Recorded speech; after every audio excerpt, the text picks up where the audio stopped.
दिख रहा है सबको? स्क्रीन अच्छे से दिख रहा है? Yes yes ma'am. मैम। एक मिनट, एक मिनट, इसको कैसे हटाएं यहाँ से? सम नेचुरल क्लैमिटीज, इसका मतलब होता है कुछ प्राकृतिक परिघटनाएं। हमारे आसपास बहुत सारा ऐसा नेचुरल घटनाएं होती रहती हैं जो मतलब आप जिसके बारे में आप जानते हैं, आप सब जानते हैं, लेकिन क्या है ना कि वो उसको आप टाल नहीं पाते, है ना? उसको आप कंट्रोल नहीं कर सकते क्योंकि वो नेचर के द्वारा खुद डिसाइड होता है। तो सबसे पहले ये जानने से पहले क्या है ना, ये परिघटनाएं बहुत टाइप की होती हैं, आप सबको पता है, जैसे बिजली का चमकना, भूकंप का आना, बरसात का आना, है ना, फ्लड, ये सब क्या है? नेचुरल क्लैमिटीज है, जिसको परिघटनाएं बोलते हैं हिंदी में। इस चैप्टर में आपको पढ़ना ये है कि इन घटनाओं के बारे में जनरली इस चैप्टर में दो चीज़ों पे फोकस किया गया है। एक है तड़ित, यानी कि बिजली, बिजली जो चमकती है, आप देखते होगे चिंगारियां निकलती हैं, वो तड़ित के बारे में पढ़ना है मेनली। और दूसरा है भूकंप पे फोकस किया गया है। पढ़ने से पहले क्या है, नीचे में देखते हैं, कुछ इंपॉर्टेंट पॉइंट दिए गए हैं जिससे समझाने में आसानी होगा।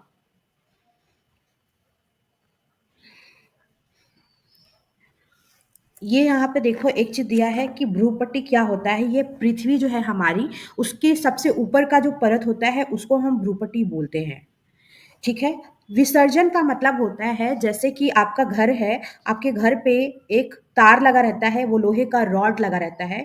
जब बिजली चमकती है तो ये लोहे का तार बिजली को क्या करता है, जमीन के अंदर भेज देता है। तो विसर्जन का मतलब होता है उसको जमीन के अंदर ट्रांसफर कर देना। पृथ्वी की प्लेट, जैसे आप सबको पता है पृथ्वी में बहुत सारा प्लेट है। यूरेशियन यूरेशियन प्लेट है, और ना जाने इस टाइप के अपलेशियन प्लेट, बहुत सारा प्लेट है, आप पढ़े होगे। तो सारा जो प्लेट है, वो जो लेयर आप पूरा अर्थ का देखते हो, इसमें बहुत सारा प्लेट है ना, बहुत सारा प्लेट है और अलग अलग शेप है, साइज है। तो जब उनमें मूवमेंट होता है तो कोई प्लेट किसी दूसरे के नीचे, मान लो कि ए है, बी है, सी, अब बी सी मूवमेंट करेगा तो ए पे भी तो प्रभाव पड़ेगा ही पड़ेगा, इधर उधर वो भी होगा। तो जाहिर सी बात है कि ए में भी मूवमेंट होगा। इसी मूवमेंट को हम भूकंप का नाम देते हैं। तो ये पृथ्वी के प्लेटों में एक तरीके से स्थानांतरण, या स्थानांतरण का मतलब पृथ्वी की जो प्लेट है, जैसे बी की जगह पे सी आ गया, सी की जगह पे बी आ गया, तो यानी स्थान का रिप्लेसमेंट होना, उसके वजह से ऐसा होता है। भूकंप, अभी समझ में आ गया कि भूकंप कैसे होता है।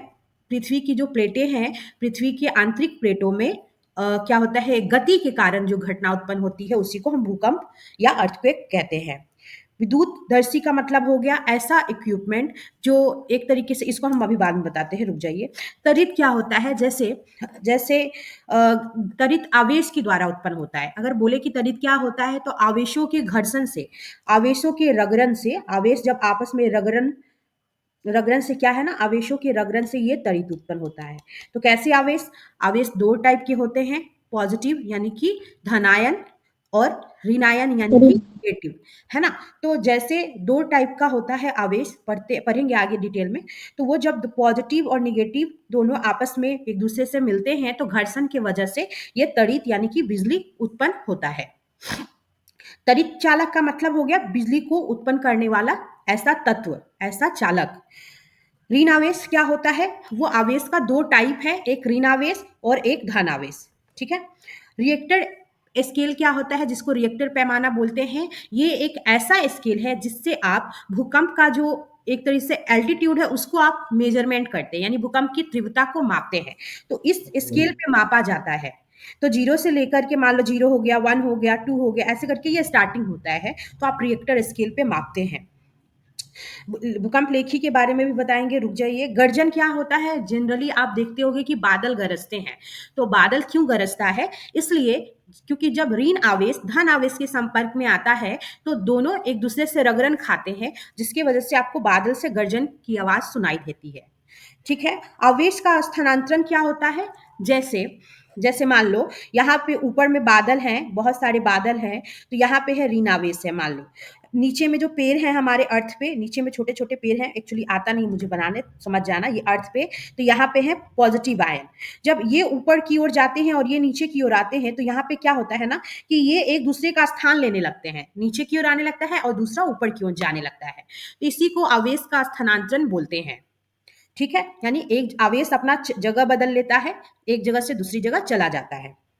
सुनामी क्या होता है? जनरली वाटर बॉडीज में जो भूकंप आता है, जैसे समुद्र में भूकंप आया, उसको हम सुनामी बोलते हैं। इसी को हम डिटेल में बहुत अच्छे से ऊपर में पढ़ेंगे, देखते हैं कैसे समझते हैं। किसी को कुछ दिक्कत हो पूछ लीजिएगा। तड़ित जो होता है, विद्युत के तार ढीले हो जाने पर आपने विद्युत खंभों पर चिंगारियां देखी होंगी। ये तार कभी कभी ढीले हो जाते हैं, खुद ब खुद हो जाते हैं।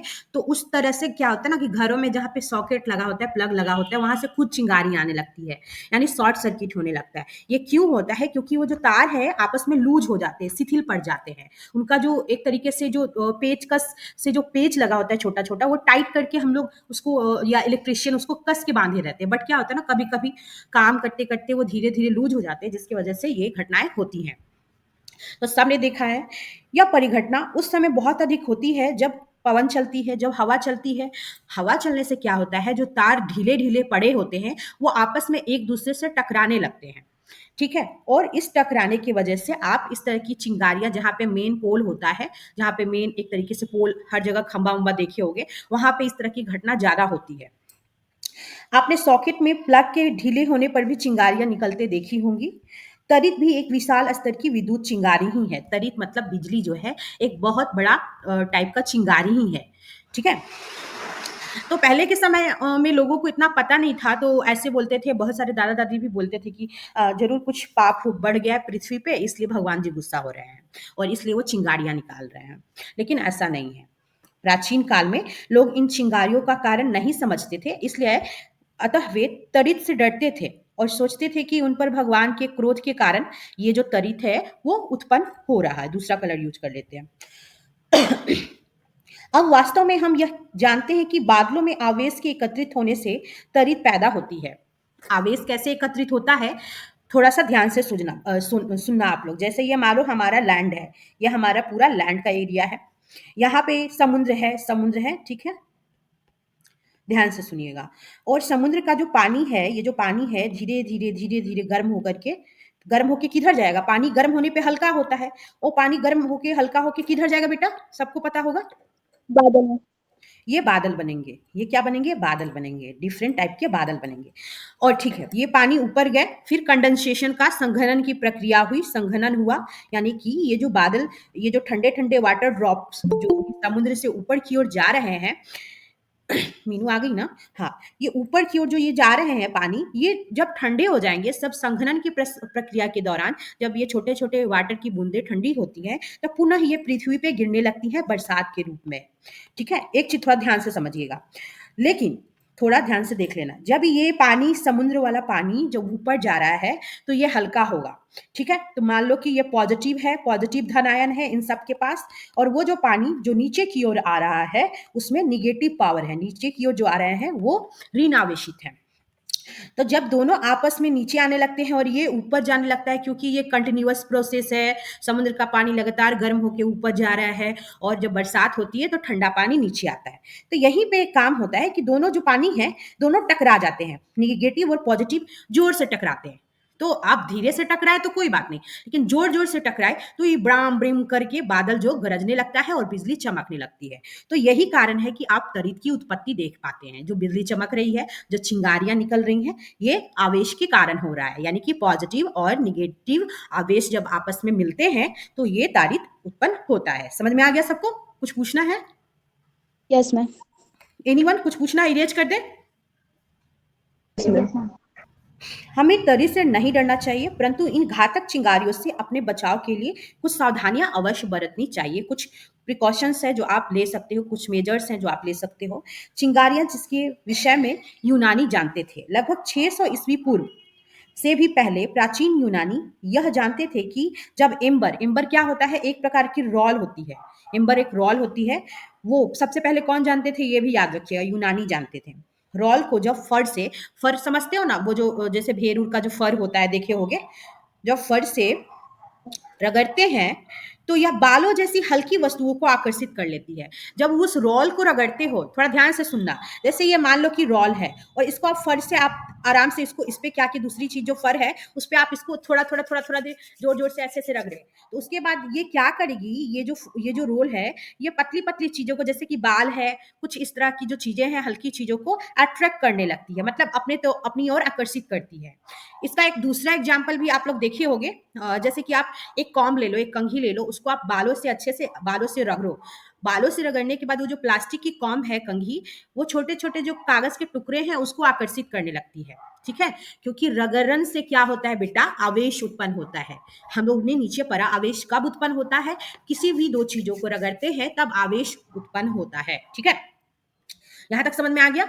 अपनी दोनों हाथों को भी रगड़ोगे तो हथेलियों में भी आवेश उत्पन्न होगा और वो गर्मी एहसास होगी होगी ना। समझ में आया सबको, कुछ पूछना है किसी जी को? मैम। ठीक है। आपने यह देखा होगा कि जब आप अपनी ऊनी अथवा पॉलिस्टर के वस्त्रों को उतारते हैं तो आपके बाल खड़े हो जाते हैं। खास के जब आप उलेन क्लॉथ पहने रहते हो, जब आप उतारते होगे तो आपके जो बाल हैं, बॉडी के हेयर्स, इवन हाथ उथ का भी ध्यान से देखना कि वो खड़े हो जाते हैं, क्योंकि वो आवेश, आपका जो ऊन था, आपका उलेन क्लॉथ था, अपने आवेशित होने के कारण आपके बालों के संपर्क में आने से उसको क्या किया, उसको आवेशित कर दिया। ठीक है, इसकी वजह से आपके बाल यानी कि रोम्स खड़े हो गए। ठीक है, और या तो दूसरा एक और चीज देखना, अंधेरे में जब आप अपना स्वेटर उतारोगे ना तो चट चट की आवाज आएगी। अपने बॉडी से मान लो कि वुलन क्लॉथ उतार रहे हो तो चट चट की अजीब सी आवाज आएगी, सबने देखा होगा, ध्यान नहीं दिया यस होगा। मैम। हम्म। यदि आप अंधेरे में इन वस्त्रों को उतारते हैं तो आप चट चट ध्वनि के साथ एक लाइट भी देखते होगे, चट चट ध्वनि भी दिखाई देती होगी, सुनाई देती होगी, और चिंगारी जैसा एक लगता होगा जैसे कुछ चमक रहा है, तो चिंगारी जैसा भी आपको देखने को मिलेगा। ठीक है, सन 1752 में अमेरिकी वैज्ञानिक थे जिनका नाम है बेंजामिन फ्रैंकलिन, ने यह दर्शाया कि तरित तथा आपके वस्त्रों में उत्पन्न चिंगारी वास्तव में एक ही परिघटना है। यानी कि आपके जो कपड़े में जो ये चिंगारी उत्पन्न हुई और आकाश में जो बिजली उत्पन्न हुई, दोनों एक ही घटनाएं हैं, क्योंकि दोनों में ही आवेश उत्पन्न हो रहा है, दोनों ही घटनाएं सेम है। इन्होंने ही बताया था, हालांकि इससे पहले पता थी लोगों को, लेकिन वो सही सही जो एकदम पूरा प्रूफ के साथ इस चीजों को डिफाइन कर पाए थे साइंटिस्ट, जिनका नाम है बेंजामिन फ्रैंकलिन, याद रखिएगा इनका नाम। परंतु इस तथ्य को पता होने में लगभग 2000 वर्ष लग गए। ठीक है, यहां तक किसी को कुछ डाउट है, पूछना है, किसी को पूछना है? मैम ठीक नो है। मैम। अगर आपसे आप बोले कि तड़ित, मैंने बोला कि तड़ित कैसे उत्पन्न होगा, तड़ित क्या है, अगर आपको बोले तड़ित क्या है, तत्व तड़ित कैसे उत्पन्न होता है, तो आवेशों के रगड़न से मैं शॉर्ट में लिख देती हूं, रन से ये तड़ित उत्पन्न होता है। यानी कि आवेश जब आपस में रगड़ खाते हैं तब तड़ित उत्पन्न होता है। अब पूछोगे कि आवेश क्या होता है, आवेश क्या होता है, अगर आप पूछो, जैसे मैम मान लो, अगर बोलो। एक ही मतलब एक ही प्रकार के आवेश को रगड़ेंगे तो नहीं होगा, मतलब नहीं, ऋण और धन आवेश दोनों को मतलब एक मिनट, विभिन्न हम प्रकार। तुरंत समझा रहे हैं। आवेश का मतलब हो गया, जैसे मान लो कि अभी दो लड़के हैं, एक का नाम है ए से और बी से दूसरे का नाम है। ठीक है, अब ये वाला लड़का काफी इंटेलिजेंट है और ये उतना पुअर है, उतना तेज नहीं है, तो ये क्या सोचेगा पुअर वाला बच्चा कि मैं इंटेलिजेंट के साथ हमेशा रहूंगा तो मैं भी तेज हो जाऊंगा, तो ये इस दोनों के संपर्क में रहेगा, इसको अब मन करेगा बी वाले को कि ये हम इसके साथ हमेशा रह के पढ़ पाए। ठीक है, ऐसी इच्छा होगी। फिर दूसरा एग्जाम्पल ले लो, मान लो कि जैसे अगर अभी किसी ने, आपको पढ़ रहे हो, आप पढ़ाई कर रहे हो और किसी ने बोला जाओ जाके बर्तन धो, ठीक है, तो आप उसको 4 बार सुना दोगे, जाओ हम जाके बर्तन धोएंगे, नहीं धोएंगे, अभी हम पढ़ाई कर रहे हैं, हमसे नहीं होगा, ऐसे ऐसे आप बोल दिए। तो वो जो काम करने के लिए आपके अंदर गुस्सा आया, एक तरीके से एग्रेशन आया, वही आवेश है। बोलते हैं ना, ज्यादा आवेश में मत बहो, ज्यादा भावनाओं में मत बहो, तो भावनाएं क्या है, आवेशी तो है, एक सडन से आपके अंदर एक चेंजिंग आया, एक मूड आया, तो वही आवेश है। या किसी को मारने की इच्छा प्रकट हुई, तो वो आवेश है, तो वही आवेश जो है उसके कारण ही तड़ित उत्पन्न होता है। ठीक है, तो अलग अलग सेंस में समझने के लिए याद रखिए कि आवेश क्या है। अब बोलोगे कि आवेश कैसे, अब आपने पूछा जैसे आवेश क्या है, ये तो पता चल गया कि आवेश एक तरीके की एनर्जी है, ऊर्जा है। ठीक है, जिसके रगड़न से क्या होता है बेटा, जिसके रगड़न से तड़ित उत्पन्न होता आवेश है। से उत्पन्न होता है। लेकिन अगर आपसे कोई पूछे कि ये आवेश कितने प्रकार का होता है, आप बताएंगे अब। अगर कोई पूछे कि आवेश कितने प्रकार के होते हैं, तो आवेश 2 प्रकार के होते हैं। कौन-कौन? धन आवेश, नीचे में देखे हो, धन आवेश ऋण और एक ऋण ऋण आवेश। धन आवेश के लिए क्या चार्ज होता है? पॉजिटिव, और ऋण आवेश के लिए पॉजिटिव माइनस चार्ज होता है। हमने एक तरीके से हमने बनाया था, जब हम लोग मैग्नेट के बारे में पढ़े हैं, तो मैग्नेट का 2 पोल होता है, नॉर्थ पोल और साउथ पोल। साउथ पोल और नॉर्थ पोल। मान लो ये 2 चुंबक है, क्या इन दोनों में आकर्षण होगा या विकर्षण होगा? जल्दी से बता दो। पहला बात तो याद रखिएगा, आवेश कितने प्रकार के आकर्षण होते होगा हैं? मैम। आवेश दो 2 प्रकार के होते हैं, कौन-कौन? पॉजिटिव और नेगेटिव। ठीक है, बहुत अच्छा। पॉजिटिव का साइन पॉजिटिव, नेगेटिव का नेगेटिव होता है। और आप बताइए, जैसे यहाँ पे मैंने 2 मैग्नेट बनाया, इनमें क्या होगा? आकर्षण होगा या विकर्षण होगा? विकर्षण होगा मैम।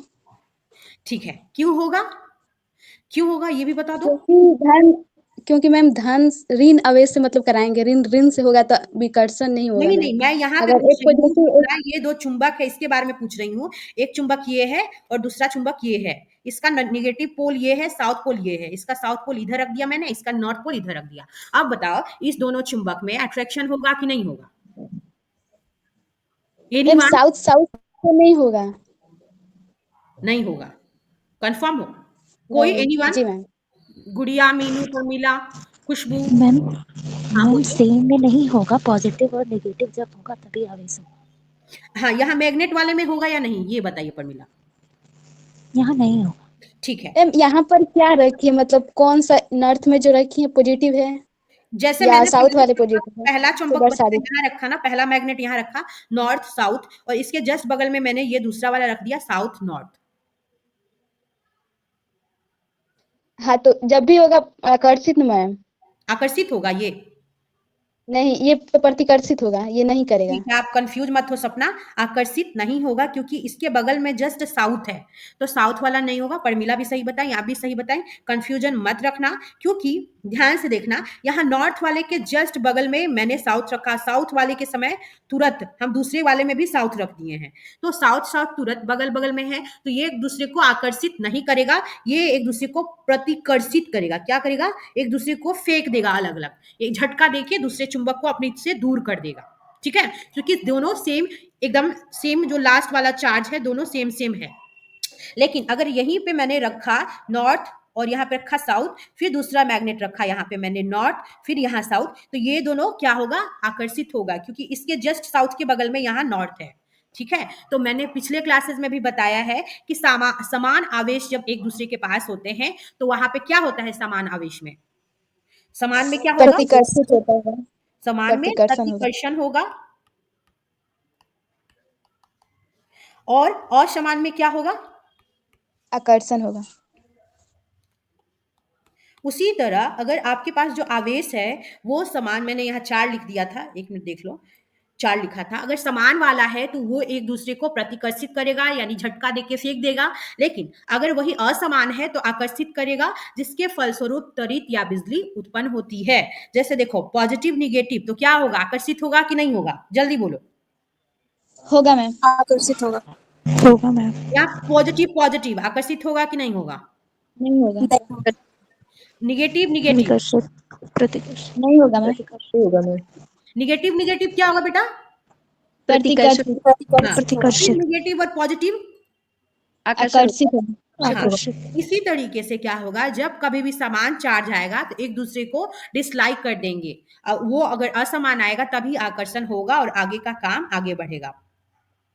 अब यहाँ पे देखिएगा, विद्युत आवेशों की प्रकृति को समझने के लिए कुछ एक्टिविटीज यहाँ पे कराया गया है। जैसे खेल एक कराया गया है, उसको याद कीजिए, जिससे आपने कभी खेला होगा।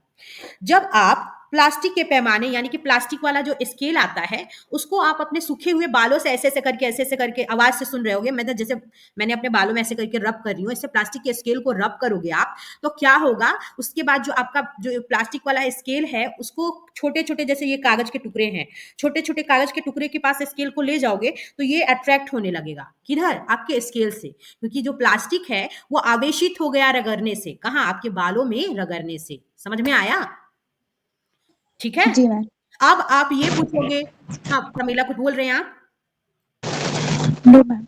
हाँ, अब आप ये पूछोगे कि मैम स्केल को तो हमने रगड़ा था तो वो ऐसे था, और ये टुकड़े को तो हमने कुछ नहीं किया, तो क्यों अट्रैक्ट हुआ? मान लो कि यहाँ पे स्केल है, ये येलो से बना देती हूँ, ये अट्रैक्ट कर रहा है इसको 1 2 3 4 ऐसे करके, ये अट्रैक्ट कर रहा है, तो क्यों कर रहा है? अगर आप इस प्लास्टिक के स्केल को बिना रगड़े हुए इसके पास रखते तो ये जो छोटे छोटे छोटे छोटे कागज के टुकड़े हैं अट्रैक्ट नहीं होते, क्योंकि तब इन दोनों पे समान आवेश रहता, क्योंकि इसको भी नहीं रग रहा है, इसको भी नहीं रग रहा है।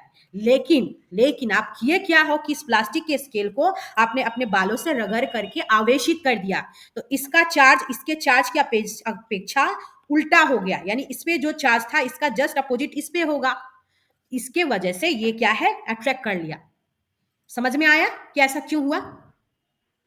जी मैम। हाँ, दोनों अगर बिना रगड़े हुए दोनों को अटैच करते, पास में रखते, तो कोई ऐसी घटना नहीं होती। बाद वाले में आपने क्या किया कि स्केल को रगड़ दिया उसको आवेशित करने के लिए, तब ये घटना आपको देखने को मिली है। अब देख लो, जो चीज समझना है, रगड़ के द्वारा आवेशन। अब आवेशित कैसे किया जाता है किसी चीज को, जैसे कोई भी स्केल है, कोई भी चीज है, उसको आप आवेशित कैसे करते हो? तो रगड़ के करते हो, जैसे अभी मैंने बालों पे रगड़ के किया, तो उस चीज को और अच्छे से समझाया गया है। बॉल पेन की खाली रिफिल लीजिए, आपके पास हर एक पेन में एक रिफिल होता है प्लास्टिक का, उसको क्या करना है, खाली रिफिल को तेजी से किसी पॉलिथीन के टुकड़े से रगड़कर इसे कागज के छोटे छोटे टुकड़ों के समीप लाइए।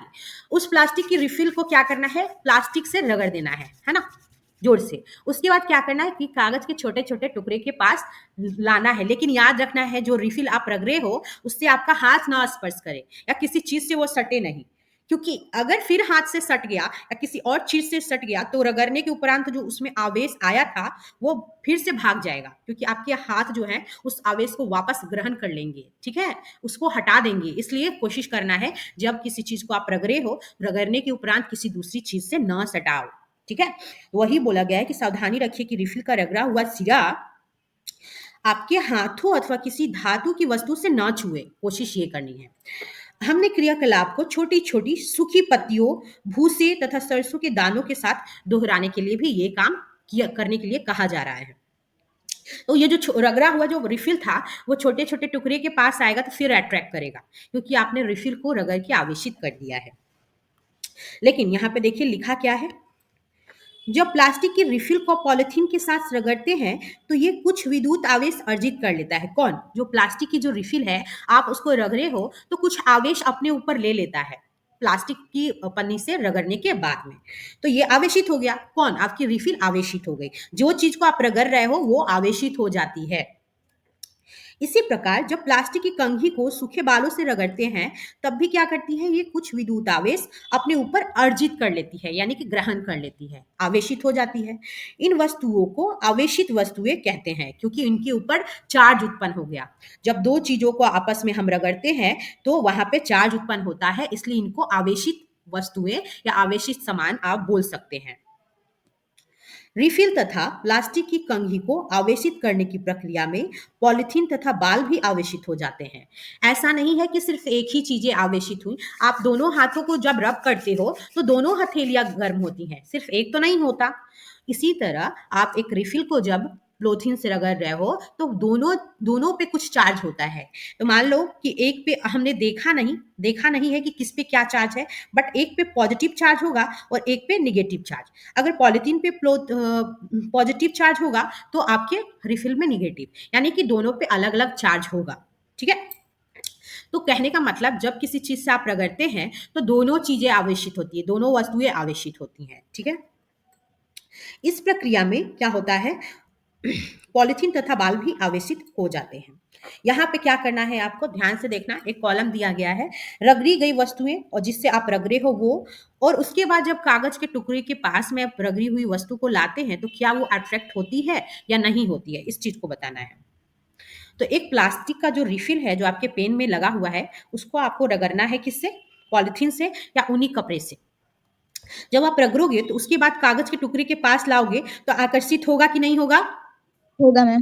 तो बोलेंगे कि हाँ ये आकर्षित होगा, और यहाँ पे आपको बताना है कि आवेशित होगा, आवेशित हो गया है।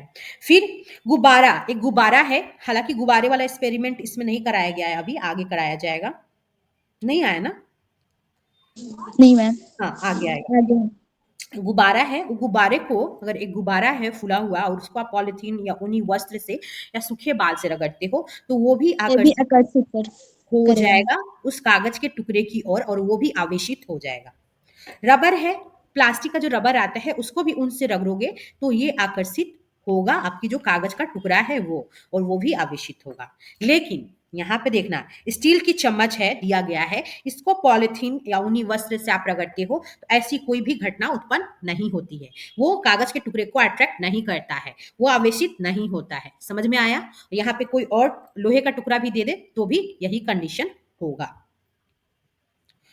आवेशों के प्रकार जनरली अब बताया गया है कि आवेश के जनरली, मैंने तुरंत थोड़ी देर पहले बता दिया था कि आवेश कितने प्रकार के होते हैं, एक धन आवेश होता है और एक ऋण आवेश होता है, लेकिन इसको और अच्छे से बताया गया है बाय द एक्सपेरिमेंट। देखते हैं कि क्या बताया गया है।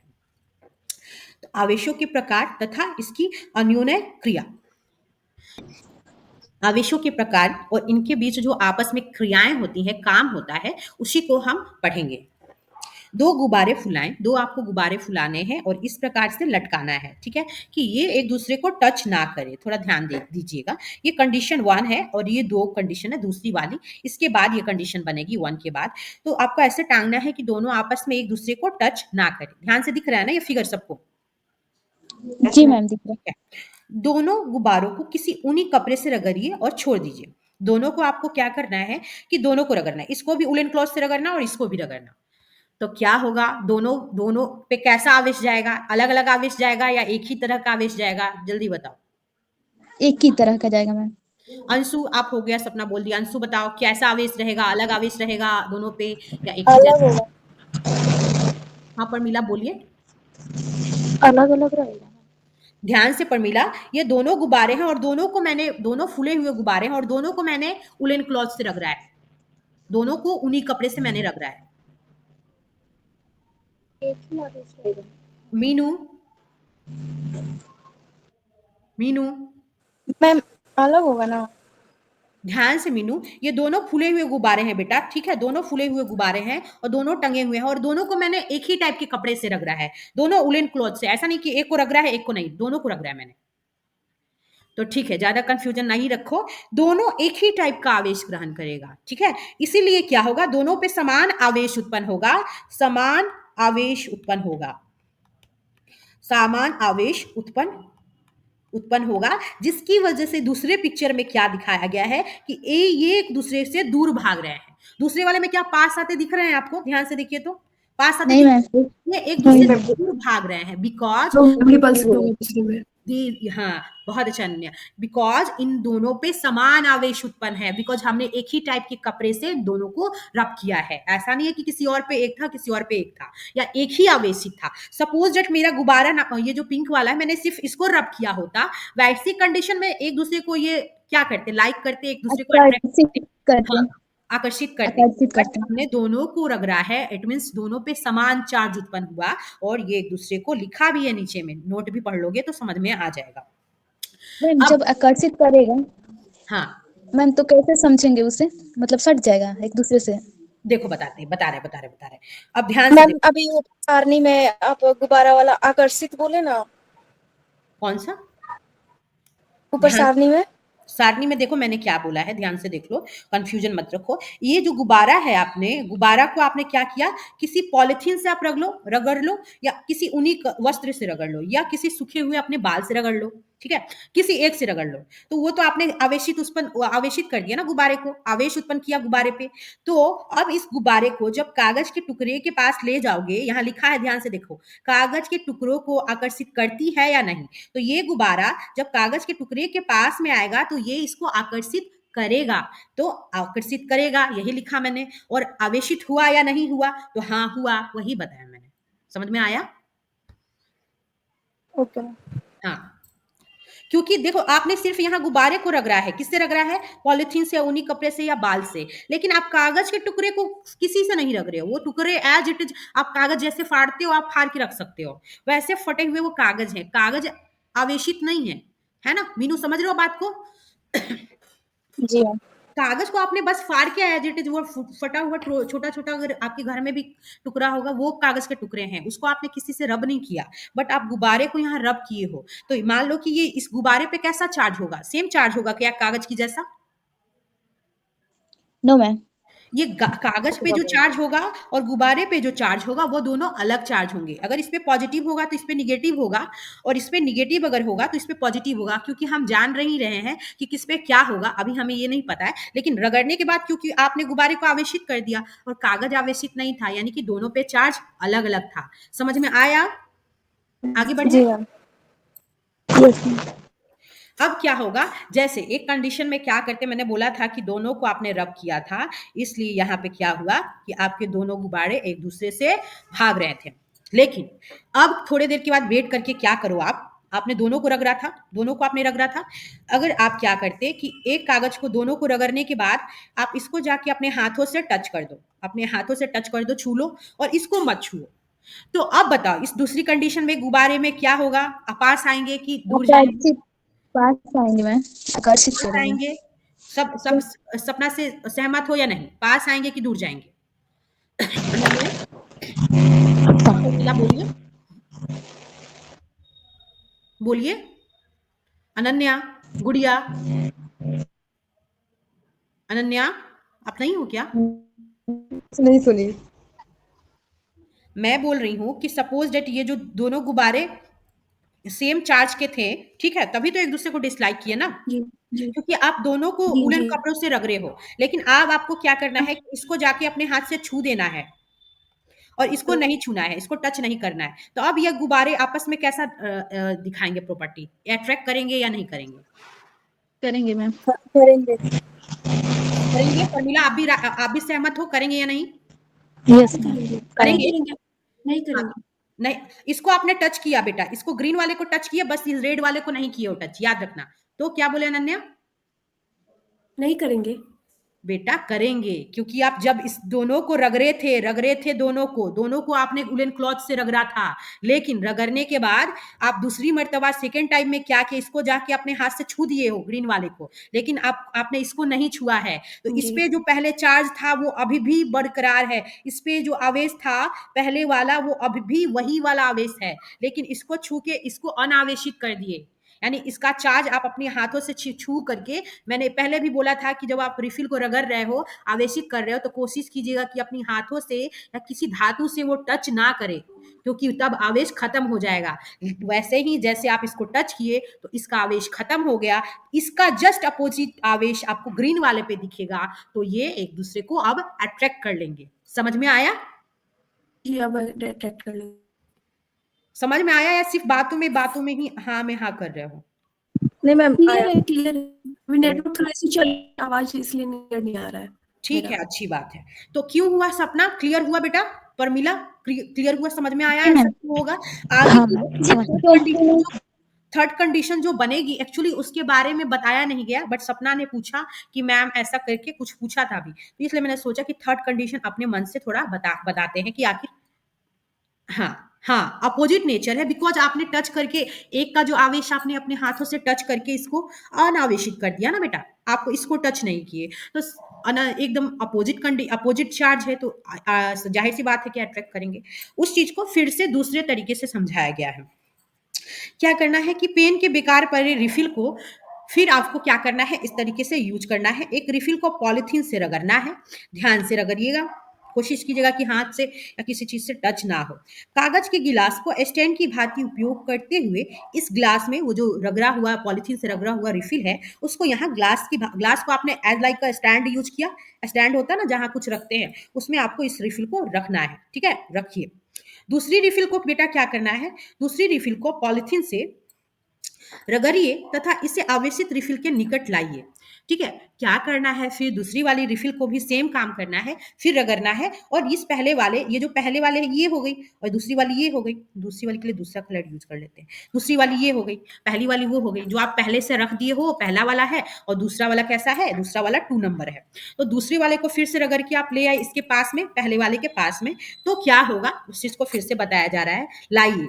सावधान रहिए, रिफिल का आवेशित सिरा आपके हाथों से न छुए, क्योंकि आपने इसके जो पार्ट है, इसका जो सिरा है, जिधर से आप लिखना शुरू करते हो, वो सिरे को कोशिश करनी है कि हाथ या किसी चीज से टच ना हो, क्योंकि ऐसा हुआ तो फिर वो आवेशित हुआ जो पार्ट है वो अपना आवेश खो देगा।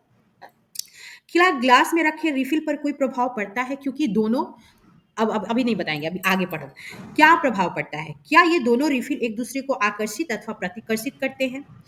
थोड़ा सा दिमाग लगाओ, आप सब बताना प्रतिकर्षित इसका करेंगे मैम, क्या? प्रतिकर्षित करेंगे। ठीक है, दूसरा दूसरा बच्चा, हाँ गुड़िया गुड़िया बोलो, कुछ बोल रहे थे आप। प्रतिकर्षित करे, क्योंकि वहाँ बहुत अच्छा, दोनों बहुत समान अच्छा, है। बहुत अच्छा, कीप इट अप। अंशु, आपको बोलना है बेटा, राइट डाउन भी कर सकते हो, अगर बिजी हो तो कोई दिक्कत नहीं है। मीनू, सोचो जरा, ये जो ग्लास में है उसको आप रगड़ के रख दिए पहले, फिर दूसरे वाले को भी रगड़ के आप पास में ला रहे हो, तो ये जाहिर सी बात है कि दोनों पे सेम ही आवेश होगा, क्योंकि दोनों को आपने रगड़ा है। ठीक है, तो फिर क्या करेंगे, इस क्रियाकलाप में हम ऐसी आवेशित वस्तुओं को एक दूसरे के निकट लाए थे जो उसी पदार्थ से बनी थी, यानी आपने प्लास्टिक से ही दोनों को रगड़ा था। यदि भिन्न पदार्थों से बनी दो आवेशित वस्तुओं को एक दूसरे के निकट लाएं तो क्या होगा, यानी अलग अलग चीजों से बनी हुई जो पदार्थ है उसको अगर पास में लाएं तो क्या होगा? आकर्षित होगा, आकर्षित आगे करेगा। देखिए, एक रिफिल को पहले की भांति रगड़कर धीरे से ग्लास में रखिए। इस रिफिल को के निकट एक फूला हुआ आवेशित गुब्बारा लाइए और प्रेक्षण कीजिए। अब गुब्बारा लाओगे पास में तो यहाँ लिखा भी है कि विपरीत आवेश एक दूसरे को आवेश आकर्षित करते हैं। यहाँ पे आपने इसको भी रगड़ा है, ये रगड़ी हुई है, चीजें रगड़ी हुई है आपकी रिफिल, और ये भी रगड़ी हुई है, यानी कि दोनों ही क्या है, आवेशित है। लेकिन दोनों का जो पदार्थ है, दोनों अलग अलग कंपोनेंट से बने हैं, तो दोनों एक दूसरे को क्या कर रहे हैं, आकर्षित कर आकर्षित रहे करे। हैं। दोनों एक दूसरे को आकर्षित आकर्षित कर कर रहे हैं, यानी विपरीत आवेश एक दूसरे को आकर्षित करेगा, लेकिन साथ साथ ये याद रखना है कि ये दोनों का जो कंपोनेंट है वो अलग है। यहाँ पे रिफिल को पहले की भांति ही रगड़ के रखा गया है धीरे से ग्लास में, फिर इस गुब्बारे को भी आवेशित करके, यानी कि फिर इसको भी आपने किसी चीज से रगड़ा है, वो दोनों पास में आए हैं, तो फिर आवेश उत्पन्न हुआ है दोनों में, इसके वजह से एक दूसरे को आकर्षित कर रहे हैं। बट ये दोनों में जो आवेश होगा वो अलग अलग होगा, क्योंकि इसकी जो बनावट है, इसका जो कंपोनेंट स्ट्रक्चर है वो अलग होगा रिफिल का, और ये गुब्बारे का अलग होगा इसकी वजह से। ठीक है, यहाँ पे ये क्या हो रहा था, ध्यान से देखो कि समान आवेशों के बीच अन्योन्य क्रिया, ये जो आपके दोनों जो रिफिल थे वो क्या थे, दोनों रिफिल क्या थे, दोनों समान आवेश के थे, साथ साथ बने भी दोनों सेम कंपोनेंट के थे। उसका आपको कंक्लूजन आपको नीचे लिखा है। एक आवेशित गुब्बारे ने दूसरे आवेशित गुब्बारे को प्रतिकर्षित किया, यानी कि सेम टाइप का जो गुब्बारा है, दोनों आवेशित है तो एक दूसरे को प्रतिकर्षित कर रहा था। एक आवेशित रिफिल ने दूसरी आवेशित रिफिल को प्रतिकर्षित किया। एक रिफिल है और दूसरी रिफिल है, दोनों पे सेम आवेश है और साथ साथ कंपोनेंट भी सेम है, तो वो दोनों भी एक दूसरे को प्रतिकर्षित करेंगे। परंतु थर्ड कंडीशन देखो, परंतु एक आवेशित गुब्बारे ने एक आवेशित रिफिल को आकर्षित किया। अगर दोनों अलग अलग कंपोनेंट के बने हुए सब्सटेंस है और दोनों आवेशित हैं, तो वो दोनों एक दूसरे को आकर्षित करेंगे। ये पॉइंट याद रखिएगा, नंबर 1 2 3। उसके बाद आपको ये समझ में आया होगा कि क्या ये चीजें ये इंगित करती हैं कि गुब्बारे पर आवेश रिफिल के आवेश से भिन्न था। क्या आपको कहीं से लगता है कि गुब्बारे पे जो आवेश था वो कुछ अलग आवेश था और रिफिल पे अलग आवेश था? क्योंकि हमने पढ़ा है कि समान आवेश एक दूसरे को क्या करते हैं, प्रतिकर्षित करते हैं, तो कहीं ना कहीं गुब्बारे पे जो आवेश होगा वो अलग होगा और रिफिल पे जो आवेश होगा वो अलग होगा। अब आपको पता कैसे चलेगा, पता कैसे चलेगा, तो उसके लिए आगे पढ़ते हैं हम लोग। किसी को कुछ पूछना है बोलिए। से क्वेश्चन को करते समय थोड़ा दिमाग को खोल के क्वेश्चन आंसर करना है, क्योंकि कई बार बीपीएससी ये सब थोड़ा ट्रिकी क्वेश्चन दे देते हैं और एक के बजाय 2 3 ऑप्शन आपको ऐसा लगेगा कि फंसने वाला पोजीशन लग गया, फंसना नहीं है। आवेश 2 प्रकार के होते हैं, आप सबको पता है, अभी तक बता दिए हैं कि आवेश 2 प्रकार के होते हैं। एक धनायन होता है, धन आवेश होता है सॉरी, और एक ऋण आवेश होता है। सजातीय यानी कि एक ही प्रकार के आवेश एक दूसरे को प्रतिकर्षित करते हैं, जबकि विजातीय आवेश एक दूसरे को आकर्षित करते हैं, यानी कि सेम कास्ट के, यानी सेम कास्ट का जो मतलब आकर्षण होगा वो एक दूसरे को प्रतिकर्षित करेंगे, यानी एक ही प्रकार का जो आवेश होगा उसी चीज को बताया गया है यहाँ पे कि आवेश 2 प्रकार के होते हैं और समान आवेश एक दूसरे को प्रतिकर्षित करते हैं, जबकि विजातीय अलग अलग प्रकार के आवेश एक दूसरे को आकर्षित करते हैं। मान्यता के अनुसार ये हमेशा क्वेश्चन पूछा जाएगा, हमेशा देखियो मैं 2-3 बार जब भी एग्जाम दिया इस टाइप का क्वेश्चन देखा है कि मान्यता के अनुसार रेशम से रगड़ने पर कांच की छड़ द्वारा अर्जित आवेश को धन आवेश कहते हैं। जब रेशम से रगड़ा जाता है कांच की छड़ को, तो कांच की छड़ पे कौन सा आवेश आता है? ये क्वेश्चन मैंने बहुत बार देखा है और जिन्होंने भी एग्जाम दिया होगा ये क्वेश्चन बहुत बार देखे होंगे, चाहे रेलवे का दो, एसएससी का दो, जिसका भी देना है उस क्वेश्चन रहता जरूर है। तो पूछा जाता है कि कांच की छड़ से रगड़ने पर रेशम पे कौन सा आवेश उत्पन्न होता है और कांच की छड़ पे कौन सा आवेश उत्पन्न होता है?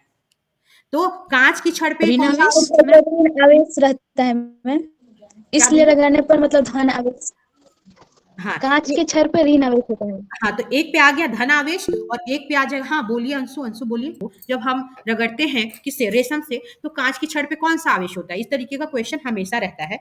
तो कांच पे जो अर्जित आवेश होता है, आप सब अभी तक पढ़ते आए हैं तो ये आसानी से याद है हमें कि कांच की छड़ पे जो आवेश होता है वो धन आवेश होता है। तो आप बेटा बताओ कि एक जगह धन आवेश हुआ तो यहाँ पे ऋण आवेश कहाँ पे उत्पन्न हुआ होगा? जाहिर सी बात है कि वो जो रेशम का टुकड़ा है उस पे ऋण आवेश होगा कि नहीं होगा? क्योंकि एक पे धन आवेश उत्पन्न हुआ तो आप आसानी से समझोगे कि नहीं कि किस पे ऋण आवेश होगा।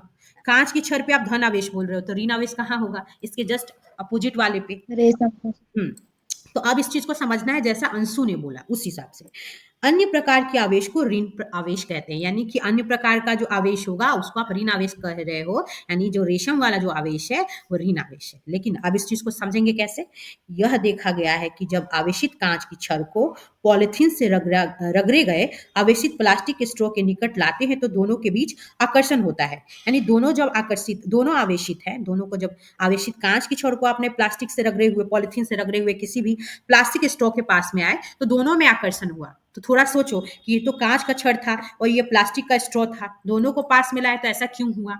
है ना? ऐसा इसलिए। अलग अलग हाँ मीनू बोलिए। मैम क्योंकि अलग है इसलिए। अलग है, साथ में अगर नहीं समझ में आया कि ऐसा क्यों हुआ, क्योंकि दोनों का कंपोनेंट अलग है तो स्वाभाविक सी बात है कि दोनों पे आवेश अलग होगा। ये तो आप देख रहे हो कि दोनों को आपने रगड़ के आवेशित किया, लेकिन आप ये अंदर की नेचुरल उसकी जो चीजें हैं वो आप नहीं जान पाओगे कि किस पे धन आवेश है किस पे ऋण आवेश है। कहीं ना कहीं अट्रैक्ट किया, इसका मतलब है कि दोनों पे अपोजिट चार्ज है, तभी तो वो एक दूसरे को आकर्षित कर रहा है ना। इतना तो क्लियर है कि अपोजिट है तभी एक दूसरे को अट्रैक्ट कर रहा है। लेकिन अब समझना है आपके विचार से प्लास्टिक स्ट्रॉ पर किस प्रकार का आवेश होना चाहिए? आपके विचार से आपका यह अनुमान है कि प्लास्टिक स्ट्रॉ पर ऋण आवेश होना चाहिए, सही है? क्या ये बात सही है? देखते हैं। हाँ मैम, हाँ ठीक है, ठीक है। मतलब इस स्टेटमेंट से पता चलता है कि मैम ऋण आवेश होना चाहिए। हाँ, जाहिर सी बात है कि प्लास्टिक एक पर। पे पॉजिटिव है, इसका मतलब है कि एक पे आपको कांच की छड़ पे आपने अभी भी पढ़ा है कि कांच की छड़ पे धन आवेश है, तो बेटा यहीं पे अपनी बात को ध्यान से देख लो ना, आराम से पता चलेगा कि प्लास्टिक की छड़ पे कौन सा होगा। स्वाभाविक सी बात है कि ऋण आवेश ही होगा या नहीं होगा? बता दो, होगा या नहीं होगा? होगा मैम। क्योंकि यहाँ पे यहीं पे आप लिख दिए हो कि कांच की छड़ पे अर्जित आवेश कौन सा है? धन आवेश। तो प्लास्टिक की छड़ पे कौन सा होगा? प्लास्टिक के स्ट्रॉ पे कौन सा होगा? ऋण ही आवेश होगा ना। ऋण आवेश। तो दिमाग लगाने की बात जी है, पूरा सारा आंसर क्वेश्चन सब बुक में दे रखा है, बस समझने का जरूरत है। तो यही बात को यहाँ पे इन्होंने बता दिया कि उस पर ऋण आवेश होगा, ये बात सही है।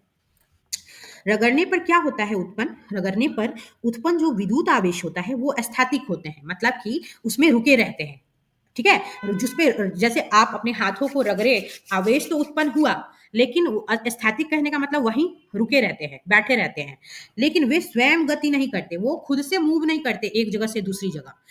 उनको मूव करने के लिए भी कुछ ऐसा चीज चाहिए होता है। जब आवेश गति करते हैं तो विद्युत धारा बनती है। लेकिन एक चीज बताओ, क्या विद्युत जो उत्पन्न होता है वो आवेशों का प्रवाह? अगर आपको पूछे कोई विद्युत क्या है, विद्युत क्या है, तो आप बोलोगे आवेशों का प्रवाह विद्युत कहलाता है। नहीं मैम, आवेशों का प्रवाह विद्युत धारा कहलाती है। आवेशों का प्रवाह ही तो विद्युत कहलाता है ना। क्यों विद्युत धारा, सॉरी लिख दिया विद्युत धारा, क्यों आवेश जो है प्रवाहित होती है, तो चूंकि आवेश स्थैतिक होता है, लेकिन जब उसको एक माध्यम मिल जाता है, माध्यम कैसा, जिसमें वो आसानी से घूम के एक जगह से दूसरी जगह जा सकता है। एक जगह से दूसरी जगह जाने की प्रक्रिया को स्थानांतरण बोलते हैं, यानी स्थान का चेंजमेंट होना, स्थान को बदलना। तो यही आवेश जब एक जगह से दूसरी जगह जब जाने लगता है तो वो विद्युत धारा कहलाती है। समझ में आया? अगर कोई बोले कि विद्युत धारा किसे कहते हैं, तो आवेशों का प्रवाह, क्योंकि आवेश प्रवाह तो अभी नहीं होते हैं, लेकिन एक कंडीशन जब आप दे देंगे, वैसा माध्यम दे देंगे तो जिसमें वो प्रवाहित होने लगते हैं, घूमने लगते हैं, तो विद्युत धारा कहलाती है। सिंपल सा समझ में आ गया। आवेशित को प्रवाह को क्या बोलते हैं? विद्युत धारा बोलते हैं। समझ में आया? समझ में आया? जी जी मैम। मैम। हाँ, तो यहाँ पे ये चीज लिखा भी है, ध्यान से देख लेना कि आवेशों का जो प्रवाह है, जब आवेश गति करते हैं तो विद्युत धारा बनती है, लेकिन माध्यम चाहिए। जब आप यहाँ पे परिपथ में प्रवाहित होने वाली वह विद्युत धारा जिससे बल्ब चमकता है अथवा तार गर्म हो जाता है, और कुछ नहीं वरन आवेशों का प्रवाह ही है।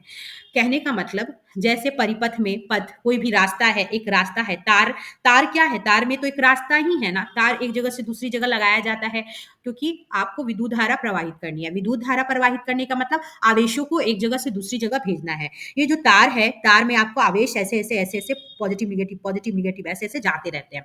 तो ठीक है, ये जो जैसे गमन करता है, उसके बाद यहाँ पे बल्ब लगा दिए हो, वो बल्ब चमकने लगता है क्योंकि विद्युत धारा के कारण आपकी जो तार है ये गर्म हो जाती है, हीट हो जाता है। इससे पिछले क्लासेस में आप लोग पढ़े हो विद्युत धारा का उष्मीय प्रभाव, विद्युत धारा का चुंबकीय प्रभाव। उष्मीय या तापीय प्रभाव एक ही होता है, चुंबकीय प्रभाव। और अभी हम लोग जो क्लास में, पिछले क्लास में, जस्ट इससे पिछले क्लास में पढ़े हो विद्युत धारा का रासायनिक प्रभाव। तो ये विद्युत धारा की प्रॉपर्टीज हैं। तो ये है विद्युत धारा का तापीय प्रभाव बोलो या उष्मीय प्रभाव, जिसकी वजह से तार गर्म हो गया और आवेश यहाँ पे आ गया और बल्ब जलने लगा। तो ये क्या है? मात्र आवेशों का प्रवाह है। क्या है? आवेशों के गमन करने के कारण ये सारी प्रक्रियाएं हुई हैं। यहां तक समझ में आया? जी मैम। मैम। प्रमीला, आपको समझ में आ रहा है बेटा? अंशु, मीनू, आपको कुछ पूछना है? नहीं मैम। ज्योति, गुड़िया, खुशबू, अनन्या, कुछ पूछना है? नहीं मैम। ठीक है। आवेशों का स्थानांतरण। स्थानांतरण का मतलब होता है स्थान में अंतर होना, यानी कि पहले ए यहाँ था, अब घूमते घूमते ए यहाँ आ गया, यानी इसने अपनी जगह बदल ली, तो यही बोलते हैं स्थानांतरण। अब यहाँ पे किसके स्थानांतरण के बारे में पढ़ना है? ये जो आपके चार्ज हैं, ये कैसे, हाँ, आवेश के बारे में, कैसे एक जगह से दूसरी जगह जाएंगे। मुरब्बे की एक खाली बोतल लीजिए, मुरब्बा जो आप खाए हो अपने घरों में, उसका एक खाली बोतल लीजिएगा, ठीक है। बोतल के मुंह के साइज से कुछ बड़ा गत्ता का टुकड़ा लीजिए और इसमें छिद्र बनाइए, जिसमें क्या है ना, वैसा छिद्र होना चाहिए, छेद जिसमें धातु की जो पेपर क्लिप आसानी से घुसाई जा सके। इसको मैं इतना ना बताते हुए इस एक्सपेरिमेंट को आसानी से समझाने की कोशिश करती हूँ। अगर नहीं समझ में आया तो तब आप लोग पूछना। इस एक्सपेरिमेंट को यहाँ पे दिखाया गया, दिख रहा है सबको? पहले बता दो, ये डब्बा दिख रहा है, ये जी जार, मैम। तो जी ध्यान से। मैम। यहाँ पे क्या है कि ये मुरब्बे का एक डब्बा है जिसमें सब मुरब्बा खाते हैं, हमने भी खाया है। ये डब्बा अब खाली हो गया है, तो ये डब्बा है, ऊपर से गत्ता का टुकड़ा, गत्ता मतलब वो जो समझते हो ना, सबके पास गत्ता का टुकड़ा, सब जानते हो? नहीं जानते हो? ये गत्ता है, ठीक है। गत्ते का टुकड़ा इसके ऊपर रख दिया गया और यहाँ बीच में छेद कर दी गई। अंदर से पेपर की क्लिप को घुसाया गया ऐसे मोड़ करके, और यहाँ पे दो क्या किए गए, कॉपर नहीं, सॉरी, एल्युमिनियम फॉयल, जो हम लोग अपने घरों में खास के एक जगह से दूसरी जगह जब कभी भी जाते हैं तो रोटी वगैरह मम्मी को देखोगे उसमें रोल करके दे देती है, क्योंकि उसमें जो खाना है जल्दी खराब नहीं होता और हमेशा फ्रेश, मतलब और भी कुछ विद इन अ टाइम के लिए वो अच्छा रहता है। तो एल्युमिनियम फॉयल सब देखे होगे कि नहीं देखे हो? एल्युमिनियम की पन्नी देखा है सबने? इतनी बता दो पहले। जी देखिए मैम। एल्युमिनियम की पन्नी लेनी है, वो 4 सेंटीमीटर 1 सेंटीमीटर साइज की दो पट्टी होगी कटी हुई, उस कटिंग को लेना है। और यहाँ से देखना, फिर से इरेज करके समझाते हैं। यहाँ पे ये जो देख रहे हो एल्युमिनियम की फॉयल को यहाँ इन्होंने लगा दिया है। ये जो ये क्या है, एक मिनट, ये क्या है? ये क्लिप है। ये क्या है? क्लिप है। इस क्लिप के नीचे यहाँ पे दो दिखोगे, दो एल्युमिनियम की फॉयल है, ठीक है। अब क्या किया जाएगा, ध्यान से देखना, नीचे पढ़ती हूँ थोड़ा। हाँ, रिफिल को आवेशित कीजिए। एक रिफिल लेना है, एक रिफिल लेना पेन की, और इसको आवेशित करना है। इसको आपको रगड़ना है, किसी पन्नी से, किसी पॉलीथीन से आप रगड़ लीजिए। आवेशित करने का मतलब कहीं ना कहीं तो आप उसको रगड़ोगे, ठीक है। तथा तथा इस पेपर क्लिप के सिरे से संपर्क कराइए, प्रेक्षण कीजिए क्या होता है। जैसे आप इस रगड़े हुए ये जो आपकी रिफिल है उसके सिरे को आप इस जो पेपर क्लिप के सिरे के पास संपर्क में लाते हैं, तो ये जो आवेश था आपके रिफिल में, वो आवेश बेटा मूव करके इस धातु की जो ये जो पेपर क्लिप है उसमें होते हुए ये आपके एल्युमिनियम फॉयल तक आ जाती है। तो क्या होता है कि दोनों एल्युमिनियम फॉयल एक दूसरे से मुंह बनाने लगते हैं। ऐसा क्यों मुंह बनाते हैं? थोड़ा सोच के देखना, ऐसा क्यों मुंह बनाते हैं? मतलब एक दूसरे से क्यों दूर भाग रहे हैं एल्युमिनियम जो फॉयल है? समान आवेश होने के कारण। समान आवेश होने के कारण, क्योंकि ये जो रिफिल है, रिफिल पे कैसा आवेश था? एक ही टाइप का आवेश था ना, एक ही जी टाइप का मैम। आवेश जी होगा, कोई होगा जी या मैम, तो दोनों धन एक ही आवेश चीज होगा, का बना हुआ है इसीलिए। हाँ, या तो उसपे धन आवेश होगा या ऋण आवेश होगा। तो इस रिफिल पे बेटा एक ही टाइप का आवेश होगा। तो जब इस क्लिप के संपर्क में, सॉरी, जब इस क्लिप के संपर्क में ये आता है तो ये बेटा अपना आवेश इस एल्युमिनियम फॉइल को दे देता है। चूंकि ये एक ही टाइप का आवेश इस पे रिफिल पे होगा, सेम आवेश को ये स्थानांतरित कर देता है, भेज देता है इस धातु के क्लिप के थ्रू। क्लिप कैसी थी? धातु की बनी हुई थी। तो ये वो एल्युमिनियम फॉइल एक दूसरे से दूर उड़ने लगते हैं, मतलब दोनों एक दूसरे से भागने लगते हैं दूर, जस्ट बिकॉज ऑफ सेम आवेश के कारण। समझ में आ गया? इसको बोला गया है जी सरल मैम। विद्युतदर्शी, इसी को नाम दिया गया है सरल विद्युतदर्शी। अब जो चीज समझना है, संपर्क, पेपर क्लिप के सिरे से आवेशित अन्य आवेशित वस्तुओं को संपर्क कराइए। अब आपको क्या करना है कि इस पेपर क्लिप से अलग अलग चीजों को आपको फिर से सटा के देखना है, संपर्क करा के, कि क्या व्यवहार करता है, अलग अलग जो चीजें हैं वो क्या अपना व्यवहार दिखाती हैं। क्या हर बार पन्नी की पट्टियां समान रूप से व्यवहार करती हैं? क्या हर बार वो जो पन्नी है समान व्यवहार करेगी? क्या इस उपकरण का उपयोग यह पहचान करने के लिए कर सकते हैं कि कोई वस्तु आवेशित है या नहीं? क्या इस इंस्ट्रूमेंट का यूज करके आप ये बता सकते हैं कि कोई वस्तु आवेशित है या नहीं?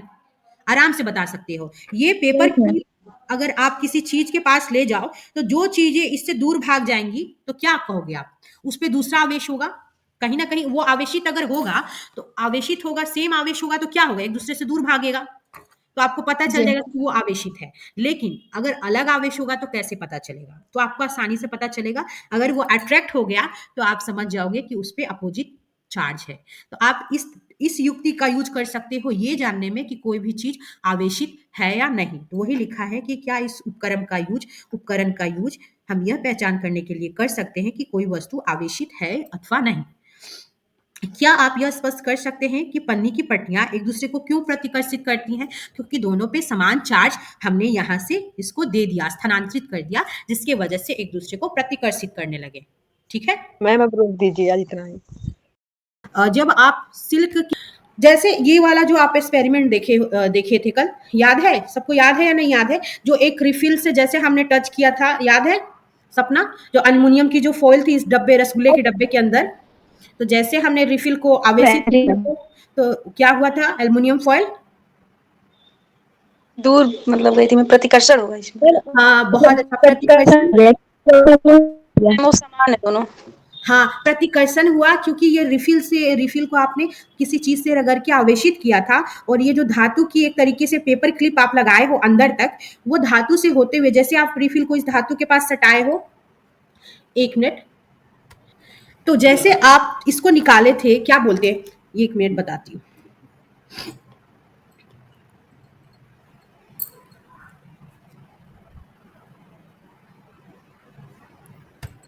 जैसे ही आप इस रिफिल को बेटा इस धातु की तार से सटाए थे ना, आवेशित रिफिल को, ये रिफिल कैसा था? ये आवेशित रिफिल था। इसलिए जैसे ही आपने धातु की इस क्लिप से इसको सटाया तो ये अपना जो आवेश है इस पे क्या कर देता है? ट्रांसफर कर देता है, और ये होते हुए एल्युमिनियम फॉइल पे आ जाता है जो सेम टाइप का होता है। इसलिए इसमें रिपल्सन यानी कि विकर्षण होता है। सेम इसी तरह थोड़ा ध्यान दीजिएगा, हमारे घर के ऊपर एक छड़ लगी रहती है, किसी भी धातु की छड़। आप ऐसा दिमाग भी लगा सकते हो कि हमारे घर के ऊपर जब ये बिजली चमकती है या एक तरीके से बिजली गिरती है तो हमारा घर क्यों नहीं बर्बाद होता, घर क्यों नहीं टूट जाता? इसका कारण ये है कि आपके घर के ऊपर ऐसा एक धातु का तार लगा रहता है। जैसे ही बिजली चमकती है या बिजली गिरती है, तो वो बिजली गिरती है तो ये जो धातु की तार है, ये जो आवेश है, बिजली में क्या होता है? आवेश ही तो होता है। वो ये धातु की चाल आकर्षित करके एब्जॉर्ब करके, मान लो कि ये पूरा डब्बा आपका घर है, होम है, मान लो थोड़ी देर के लिए मान लो कि आपका घर है, ये आवेशित होते हुए यहाँ साइड में लगा रहता है, यहाँ पे पाइप जैसा, और ये आपके अर्थ के अंदर यानी आपकी जमीन के अंदर ये तार लगी रहती है। ये सारा आवेश बेटा देखोगे ये ऊपर से एब्जॉर्ब करके सारा आवेश आपके घर से नीचे आ जाता है, जिसकी वजह से मकानों को कोई क्षति नहीं पहुंचती। यही कारण है कि जब बिजली चमकती है या इस तरह का बादल फटता है तो हमारे घर को उतना नुकसान नहीं पहुंचता, क्योंकि सारा जो आवेश है वो धातु की जो चालक तार है, ये जो चालक तार लगी रहती है छत पे, वो एब्जॉर्ब करके जमीन के नीचे भेज देती है। इसके बारे में आप ज्यादा अच्छे से पढ़ेंगे। सुने हो ना सब? Yes ma'am. Yes ma'am. कितने हो गए? मैम कहते हैं मोबाइल भी अट्रैक्ट करती है बिजली को। हाँ, एकदम। तो यहाँ पे तरीत की कहानी के बारे में हम पढ़ेंगे। आई थिंक कहाँ तक पढ़ा है था, याद है सबको? किसी को याद है? यहाँ से स्टार्ट करते हैं। जैसे ये जो एल्युमिनियम फॉयल वाला आप एक्सपेरिमेंट देखे थे, जो ये जो तार लगी थी और नीचे आ करके ये जो तार हैं आपके, ये जो तार है और एल्युमिनियम फॉयल है, इसी तरीके से आपके अर्थ के अंदर, मान लो ये पूरा अर्थ है, आपका घर है, तो उसके ऊपर जो तार लगी रहती है वो एब्जॉर्ब करके जमीन के अंदर ट्रांसफर कर देता है। तो इस चीज को यहाँ पे अच्छे से समझाया गया है। पेपर क्लिप को स्पर्श करने की क्रिया को दोहराइए, फिर से दोहराइए। हर बार आप ये देखेंगे कि जैसे ही आप हाथ से पेपर क्लिप को, पेपर की जो क्लिप है उसको आप जैसे हाथ से छू देते हैं तो पन्नी की जो पट्टियां हैं सिमट जाती हैं। कहने का मतलब, जैसे ये जिस तरीके से आप रिफिल से आवेश को ट्रांसफर किए तो दोनों पन्नियां आपस में फैल गई, एक दूसरे से दूर भाग गई। लेकिन जैसे ही आप दोनों को फिर से अपने हैंड से टच कर देते हो, तो फिर से वो सिकुड़ करके अपने नॉर्मल पोजीशन में आ जाती है। समझ में आया? क्यों होता है? क्योंकि फिर से ये आवेश अपना खो देता है। जैसे आप छूते हो तो आपके हाथ, जो आपके हाथ है, मान लो ये आपके हाथ, ये आवेश को ग्रहण करते हैं और आपके बॉडी से होते हुए आवेश आपके पैरों के थ्रू जमीन में चला जाता है। समझ में आया कि ऐसे फिर क्यों ये नॉर्मल पोजीशन में आ जाएगा? पन्नियां फिर क्यों जो फैली हुई है सिकुड़ जाएंगी? समझ में आया? Yes ma'am. ठीक है, नहीं आएगा पूछ लीजिएगा। वही बताया जा रहा है कि इसका पन्नियां जो हैं आपस में फिर सिमट जाती हैं। इसका कारण यह है कि सब स्पर्श करने पर, जैसे ही आप छूते हो, स्पर्श करने पर पन्नी जो है, पन्नी की पट्टियों का जो आवेश है हमारे शरीर से होकर पृथ्वी में चला जाता है, पृथ्वी में वापस चला जाता है। तब हम कहते हैं कि पन्नी की पट्टियां अनावेशित हो गई। मतलब ये जो पत्तियां हैं, ये जो फॉयल है, एल्युमिनियम फॉयल है, मैं शॉर्ट में लिख रही हूँ, ये जो फॉयल है, ये कब की पोजीशन है? जब दोनों एक दूसरे से दूर हैं, यानी विकर्षित है। जैसे आप छूते हो तो इसका आवेश है ना, हट के आपके हैंड से होते हुए, आपके पैर से होते हुए अब जमीन में वापस चला जाता है। ठीक है, तो ये छोड़ देता है, तो फिर अपने नॉर्मल पोजीशन में ये दोनों आ जाते हैं। तो अनावेशित हो जाता है, यानी कि उस समय आप रिफिल से टच करा के उसको आवेशित करते हो और जैसे आप हैंड से छूते हो उसका आवेश गायब हो जाता है, यानी कि अब वो अनावेशित हो जाता है। समझ में आया गया विनीत? समझ में आया? Yes ma'am. हाँ, किसी आवेशित वस्तु से आवेश को पृथ्वी में भेजने की प्रक्रिया को भू संपर्कन कहते हैं। जैसे आपने हाथ से टच किया, किसे टच किया? कोई भी चीज जो आवेशित थी उसको आप टच करते हो, तो जैसे वो आवेशित वस्तु से जो आवेश होता है आपके हाथ के थ्रू होते हुए, बार बार रिपीट कर रही हूँ, आपके बॉडी के थ्रू होते हुए, आपके पैरों के थ्रू जमीन में वापस चला जाता है। इस प्रक्रिया को भू संपर्कन कहते हैं। यानी कि एक तरह से आवेशित वस्तु से आवेश को लेकर के ये जो वस्तु है ये आवेशित है ना, प्लस से दिखा दे रही हूँ, ये आवेशित है। जैसे आपके हैंड इसके और आगे बढ़े, आपने हैंड से इसको टच किया, तो ये सारा आवेश लेकर के क्या करेगा? अर्थ में वापस भेज देगा। तो इसको बोलेंगे भू संपर्कन। इसी प्रक्रिया को बोलते हैं भू संपर्कन। समझ में आया गुड़िया? खुशबू, सपना, यस मैम। क्लियर है? Yes ma'am. हाँ, एग्जाम में पूछे तो कंफ्यूज नहीं होना है, फिर नहीं देखना है ना? ठीक है, मशरूफा भी आ गई बेचारी। ठीक है, विद्युत धारा के किसी भी कारण से लीक होने से उत्पन्न विद्युत आघात से हमें बचाने के लिए भवनों में भू संपर्कन की व्यवस्था की जाती है। यानी जब इलेक्ट्रिसिटी सप्लाई होता है या किसी भी कारण से घर में, कभी कभी आप सुनते होंगे कि कहीं पे करंट फ्लो हो रहा है या कहीं भी तार वार कट गई, तो तार कटने से क्या होता है ना, अचानक से करंट जो है ना, जहां नहीं निकलना चाहिए वहां पे करंट फ्लो होने लगती है। इससे क्या है, इस करंट फ्लो होने से, अचानक करंट फ्लो होने से जहां पे नहीं होना चाहिए, वो उससे विद्युत आघात होने का, एक तरीके से इलेक्ट्रिक शॉक या इलेक्ट्रिक घटनाएं होने की आशंका होती है। तो उस इलेक्ट्रिक घटनाओं से बचने के लिए क्या होता है कि हमारे भवन में, यानी हमारे घरों में भू संपर्कन की व्यवस्था की जाती है, ताकि किसी भी तरीके से, मान लो कई बार क्या होता है, बिजली तो हर जगह छत पे भी गिरती होगी, हर जगह गिरती है बेटा, एकदम गिरती है। लेकिन आपके भवन में, आपके घर में ऊपर में जो आपकी बिल्डिंग पे एक छोटा सा देखोगे लोहे का रॉड लगा होता है जो जमीन के नीचे तक रहता है, कभी ध्यान से देखना, वो क्या करता है, उस आवेश को एब्जॉर्ब करके अर्थ के अंदर भेज देता है। इसी प्रक्रिया को भू संपर्कन कहते हैं और ये बहुत जरूरी है, हर जगह बनाया जाता है, हर जगह लगाया जाता है, ताकि आप विद्युत आघात की घटनाओं से हम बच सकें। अब हम चले आते हैं तड़ित की कहानी पर। यहाँ पे सबको क्लियर है? मशरूफा बेटा सुन रहे हो आप? खुशबू, यस मैम। कुछ ऐसा जो नहीं समझ में आया तो पूछो, फिर से बता देंगे। आगे बढ़े। Yes ma'am. ठीक है ना। फिर थोड़ा ट्विस्ट एंड टर्न कुछ रहना चाहिए, नहीं तो जल्दी जल्दी के चक्कर में होता है ना, थोड़ा सा हम लोग के पास कुछ बचा नहीं रहता, सब खत्म हो जाता है, तो थोड़ा रखना चाहिए पास में, नहीं तो आप भाग जाएंगे। ठीक है, तो क्या होता है, जैसे जैसे यहाँ पे पॉजिटिव होता है यहाँ निगेटिव होता है, पॉजिटिव होता है ऊपर में चमकते हैं तो रगरन से बिजली उत्पन्न होती है, तरित उत्पन्न होता है, इन सब के बारे में अच्छे से समझाया गया चैप्टर में, ध्यान से देखना। और ये जो छोटे छोटे पेड़ हैं, अगर बड़ा पेड़ है, एक और चीज बताना है, बीपीएससी का क्वेश्चन है 69 वाले में था शायद, जहां तक मुझे याद है 69 वाले में नहीं, या किसी और में हो सकता है, बीपीएससी कहीं एग्जाम था उसमें ये क्वेश्चन था, जब बिजली चमकेगी तो आप कहाँ छिपेंगे, ये क्वेश्चन था, जहां जिसको याद होगा, बिजली मेज के नीचे। पेड़ के नीचे। लिखा था बड़े पेड़ के नीचे, बड़े पेड़ के नीचे, दूसरा था झाड़ियों के नीचे, झाड़ियों के पास, तीसरा था मेज के नीचे, इनमें से कोई नहीं या इनमें से एक से अधिक, जानते हो बीपीएससी का कैसा तरीका है, 5 ऑप्शन दे देते हैं वो, इनमें से बोथ 2 दे देंगे, ए बी, और दे देंगे none of the above, none of above, none of the above, ऐसे दे देंगे 5 ऑप्शन। तो आपको दिमाग लगाना है कि बड़े पेड़ के डिपेंड पास, करेगा कि वो कहाँ है। नहीं मैं बताती हूँ, बड़े पेड़ के पास छिपना है या छोटे पेड़ के पास, ये जो छोटे छोटे पेड़ के पास है। किसने बोला, सपना ने? यस में छोटे पेड़ के पास छिपना चाहिए। अच्छा ठीक है, ये थोड़ा सा सही, पूरा सही है, इस चीज को बता देते हैं, ये बड़ा पेड़ है और ये हमारा छोटा सा पेड़ है, छोटू सा पेड़ है, ठीक है। जैसे बहुत ज्यादा अगर बारिश हुई, बहुत ज्यादा बिजली चमकी और बहुत तेज की हवा आई, तो आपका जो ये जो हवाएं हैं जब बहुत तेज चलती हैं तो कहीं ना कहीं ये भी एक तरीके से सुचालक का काम करने लगती है, गुड कंडक्टर ऑफ इलेक्ट्रिसिटी। अब ये पूछोगे मैम हवा कैसे इलेक्ट्रिसिटी का कंडक्टर हुआ, ये भी बताती हूँ, वेट। तो क्या होगा, जैसे बिजली चमकेगी इस पे गिरेगी पॉजिटिव के पास, मान लो कि बहुत ज्यादा तेज चमकी तो अब इसको गिरना पड़ेगा, अगर आप इसके पास छुपे तो हो सकता है ये गिर के आपको बहुत ज्यादा नुकसान पहुंचा दे, है ना। तो इसके पास गिरने से आपको ज्यादा नुकसान होगा इसके पास छुपने से, इसलिए आपको यहाँ पे नहीं छुपना चाहिए बड़े पेड़ के नीचे, जितना कोशिश करें, अगर छुपना भी है तो छोटे पेड़ के पास छिपना ज्यादा उचित है। और छुपने का भी एक तरीका बताया गया है, अपने दोनों हाथ को बेंड करके सर को फोल्ड करके छुपना है, तो जितना हो सके। झाड़ियों में इसका सही आंसर था, अनफॉर्चुनेटली, या जैसे भी हो मेरा आंसर सही था, मेरा ऐसे गलत हो जाता है बहुत बार, लेकिन सही था। तो छोटे हो सकता है क्या?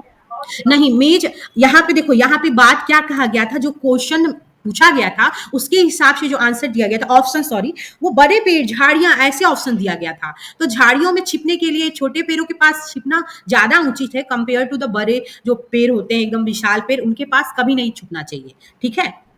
अकॉर्डिंग टू द क्वेश्चन मैं बात कर रही हूँ, आप क्वेश्चन देखेंगे तो जैसे आप आंसर अपने ऑप्शन पुट कर रहे हो, आपका क्वेश्चन अगर फ्रेम कर सकते हो फ्रेम करो, देन ऑप्शन रखो, फिर पूछो, तो तब मैं उसको अच्छे से बता पाऊंगी। अब जैसे मेज के पास छुपना इन द सेंस कि भूकंप आया तो चलो मेज के पास छुप गए, वो मेरे को सही लग रहा है, लेकिन यहाँ वाले सेंस में मैं नहीं बता पाऊंगी इसके बारे में, क्योंकि बिजली चमक रही है।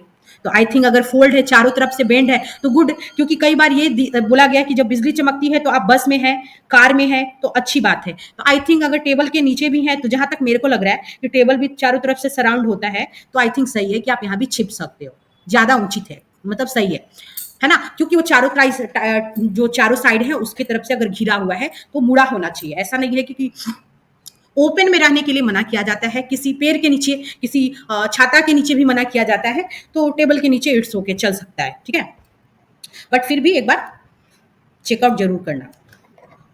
ये तो मैंने बता दिया। आवेश के संचयन से त्वरित होता है, यानी बिजली कब चमकती है, जब आवेश आपस में ज्यादा से ज्यादा संचयन होने लगते हैं। संचयन का मतलब होता है इकट्ठा होना, अगर शुद्ध हिंदी नहीं समझ में आता है तो इकट्ठा होना, जब ज्यादा आवेश एक दूसरे के पास जमा होने लगते हैं तो आपका त्वरित उत्पन्न होता है। फिर एक क्वेश्चन ये दिमाग में आया होगा कि मैम आप तो, हम लोगों ने ये पढ़ा है साइंस में कि एयर जो है बैड कंडक्टर है इलेक्ट्रिसिटी का, एयर क्या है, बैड कंडक्टर है। हम लोगों ने पढ़ा है ना कि एयर क्या है, कुचालक है, पढ़े है ना, पढ़ा है ना, एयर क्या है, कुचालक है, आप पढ़े हो। लेकिन कंडीशंस अप्लाई, हर चीज को, जैसे एक पिछले वाले चैप्टर में हम लोगों ने पढ़ा है कि बहुत सारी चीजें कुचालक हो सकती है, बहुत सारी चीजें सुचालक भी हो सकती है, लेकिन कंडीशन अप्लाई होना चाहिए। जैसे शुद्ध पानी जो क्या है, प्योर वाटर, वो कुचालक है, लेकिन जैसे नमक डाल दिया वो क्या हो गया, गुड कंडक्टर हुआ ना सपना, गुड़िया, खुशबू, आप थे ना पिछले क्लास में, याद है? जी मैम, जी मैम। तो वो गुड कंडक्टर, आवाज आ रही है? हाँ जी बेटा, आ गया। ठीक इसी तरह से, जैसे मान लो एक एग्जाम्पल देती हूँ, जैसे मान लो कोई मतलब मान लो जैसे आपको अंदर आना है, आपकी चाबी गुम हो गई है, मार्केट में कहीं गए थे आप, आपकी चाबी गुम हो गई है और आपको अपना डोर खोलना है। खोलने का तरीका ये है कि बहुत रात हो गई है, आप चाबी भी बनवाने नहीं जा सकते हो, लेकिन अगल बगल में आपके पड़ोसी हैं। तो पहला तरीका है कि आप अकेले इससे धक्का लगाओ, धक्का मार के देखो आप इसे खोल पाते हो कि नहीं, तोड़ पाते हो कि नहीं। दरवाजा तोड़ना ही तो ऑप्शन है ना, और कोई तो चारा नहीं है। ठीक है, अगर आप अकेले नहीं तोड़ पाए, अपने बहुत सारे दोस्तों को इकट्ठा कर लो साथ में। अब बहुत सारे दोस्त जब साथ में धक्का लगाएंगे तो क्या ये टूटेगा? डोर टूटेगा कि नहीं? टूटेगा। टूट जाएगा। इसी तरह क्या होता है, जब हमारा एयर है, एयर पे जब एक आवेश बेटा होता है, एक आवेश धक्का लगाता है, तो हमारा जो एयर है वो उतना कंडक्टर नहीं रहता, मतलब सुचालक नहीं रहता है। ठीक है, एक आवेश जब रहेगा तो वो सुचालक नहीं रहता है। यही कारण है कि हम कहते हैं कि हवा विद्युत की कुचालक है। हवा विद्युत की कुचालक है, लेकिन हवा में ही तो विद्युत उत्पन्न होता है, त्वरित उत्पन्न होता है और बिजली गिरती है और बहुत सारे देखो कि बहुत सारी चीजें बर्बाद हो जाती हैं। लेकिन कारण क्या है कि एयर में कब बिजली ज्यादा उत्पन्न हो जाता है? जब बहुत सारे आवेश धक्का देते हैं, बहुत सारे आवेश किसको धक्का देते हैं? इस एयर को धक्का देने लगते हैं, बोलते हैं नहीं मुझे जाने दो, मुझे जाने दो, मुझे जाने दो, मुझे कुछ करना है, मुझे आज सब बर्बाद करना ही है। तो जब सारे आवेश मिलके बेचारे एयर को धक्का देते हैं, एयर बेचारी बोलती है जा जी ले अपनी जिंदगी, जी ले अपनी जिंदगी, तो ये इसको छोड़ देती है। मतलब कहने का मतलब एक आवेश जब उस पर काम करता है हमारी हवा पे, एक मिनिमम अमाउंट, तो उतना गुड कंडक्टर नहीं होती है। ठीक है, लेकिन अगर ज्यादा आवेश उसको आके पुश करते हैं, धक्का देते हैं, वो बेचारी फिर कुछ नहीं कर पाती, तो बोलती है हाँ चलो मैं तुम्हारा सपोर्ट करता हूँ।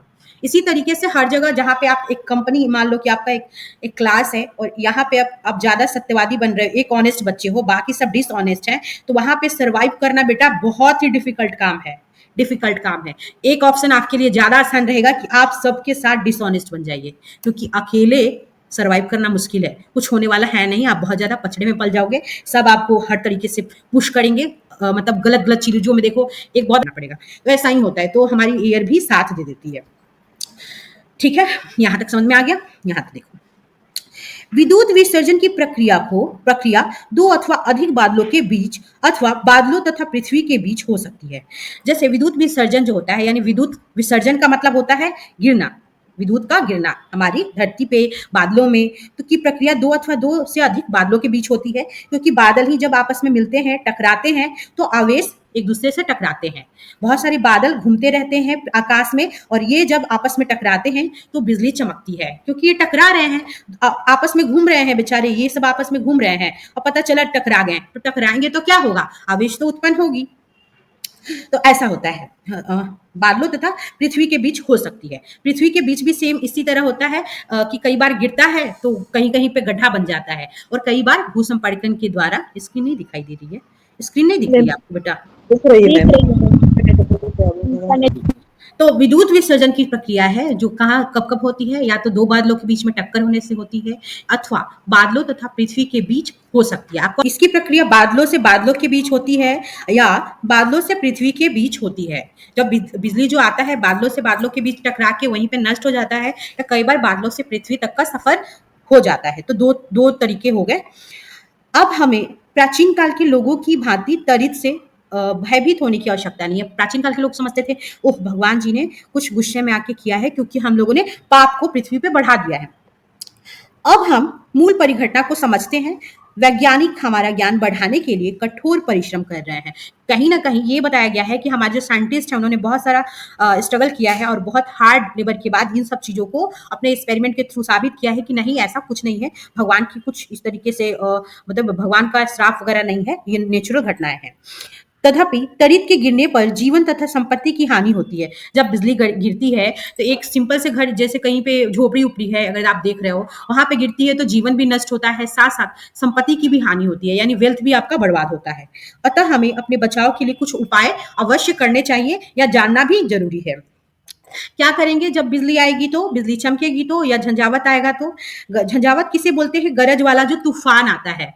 तो गरज वाला जो तूफान आता है वो आपको अलर्ट करता है अपनी आवाज से कि अब वक्त आ चुका है, अपना उपाय कीजिए आप। तो उस समय क्या होगा, किस समय कोई भी खुला स्थान सुरक्षित नहीं है। कोशिश करना है जब बिजली आ रही है या इस तरीके से गरज वाला तूफान आ रहा है, खुले में नहीं घूमना चाहिए कभी भी। मैदान हो गया, पार्क हो गया। गरज सुनना किसी सुरक्षा स्थान पर तुरंत पहुंचने की चेतावनी है। वो गरज ही बता रहा है कि ये आपके लिए वार्निंग है बेटा, अब आप अपने लिए सेफ प्लेस खोज लीजिए। दूसरा है, अंतिम गर्जन सुनने के बाद सुरक्षित स्थान से बाहर आने से पहले कुछ देर जरूर वेट कीजिए। यानी कि आप अगर आप लास्ट गर्जन भी सुन रहे हैं तो उसके तुरंत उपरांत, बहुत लोग बोलते हैं यार बहुत काम है चलो मैं निकलता हूँ, ऐसा नहीं होना चाहिए। थोड़ा देर वेट करके देखना चाहिए। मैंने बहुत लोगों को देखा है, खास के पेरेंट्स इस तरीके का जोखिम भरा काम करते हैं, निकल जाते हैं, ऐसा नहीं होना चाहिए। सुरक्षित स्थान का पता लगाना, तुरंत पता कीजिए कि अगर आप बाहर है, मैदान में है, तो आप खोजिए, ऐसा प्लेस खोजिए जो आपके लिए इस कंडीशन में सेफ है। क्या हो सकता है सेफ प्लेस, सुरक्षित स्थान? कोई मकान हो सकता है, बिकॉज मकान जो होता है बेटा हर साइड से ब्लॉक होता है, बंद होता है, वो आपके लिए ज्यादा सेफ होता है। कोई भवन होता है, वो सुरक्षित प्लेस है। यदि आप किसी कार अथवा बस द्वारा यात्रा कर रहे हैं तो वाहन की खिड़कियां और दरवाजे बंद होने पर आप उसके भीतर सुरक्षित है। इसलिए मसरूफा ने क्वेश्चन पूछा मैम टेबल के नीचे, यस बोल सकते हैं टेबल के नीचे हो सकता है, but it is not fully closed, ये पूरा क्लोज नहीं है। अकॉर्डिंग टू दिस सेंटेंस, अगर आपको समझ में आ रहा है मसरूफा, तो इस कंडीशन के जस्ट थोड़ा सा अपोजिट हो गया ये टेबल वाला केस, तो शायद थोड़ा सा डिफिकल्ट हो जाएगा। समझ में आया? समझ में आया? क्योंकि आप यहाँ पे देखो बोला जा रहा है कि बंद है, लेकिन यहाँ पे साथ साथ यात्रा भी कर रहे हैं, तो आप इस चीजों को थोड़ा ध्यान रखिएगा। एग्जाम में कंफ्यूज करता है, तो ऐसे कंडीशन में उपयुक्त नहीं होगा। त्वरित झंझा के समय क्या करे क्या ना करे, जब एक बिजली चमकती है वैसे समय पे क्या करना चाहिए नहीं करना चाहिए, उसके बारे में नॉलेज होना बहुत जरूरी है।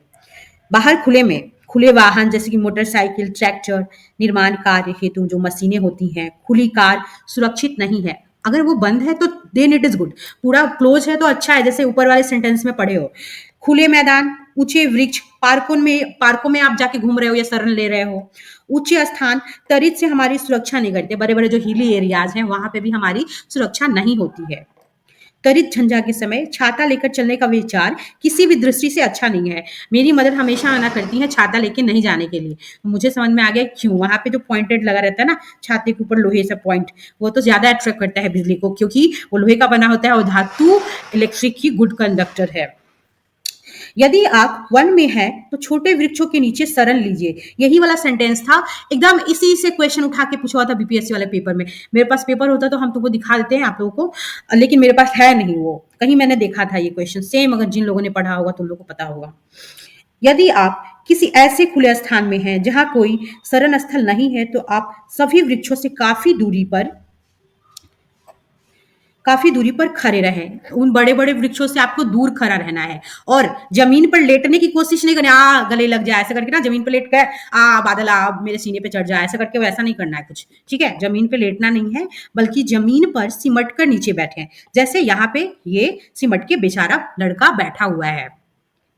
अपने हाथों को घुटने पर तथा सिर को हाथों के बीच, जैसे कि ये जो है ना इन्होंने देखो ऐसा कर रखा है, लेकिन कई बार इस हाथों को ऊपर से बेंड करने के लिए बोलते हैं, तो इसका इस तरीके का भूकंप वाले में भी दिखाया गया है, तो वो भी हमारे लिए ज्यादा अच्छा है, क्योंकि आप हेड को अपने बचा रहे हैं। जब आपका हेड प्रोटेक्ट होता है ना बेटा, तो हमारी पूरी बॉडी प्रोटेक्टेड रहती है, क्योंकि हेड के पीछे वाले स्पाइनल वाले पार्ट में जब चोट लगता है तो बहुत हल्की चोट भी बहुत लाइफ टाइम के लिए एक तरीके से बहुत डिफिकल्ट सिचुएशन पैदा करती है और तुरंत स्पॉट डेथ हो जाता है। बहुत लोगों का स्पॉट डेथ इसलिए होता है कि पीछे वाले पार्ट में उनको चोट लग जाता है।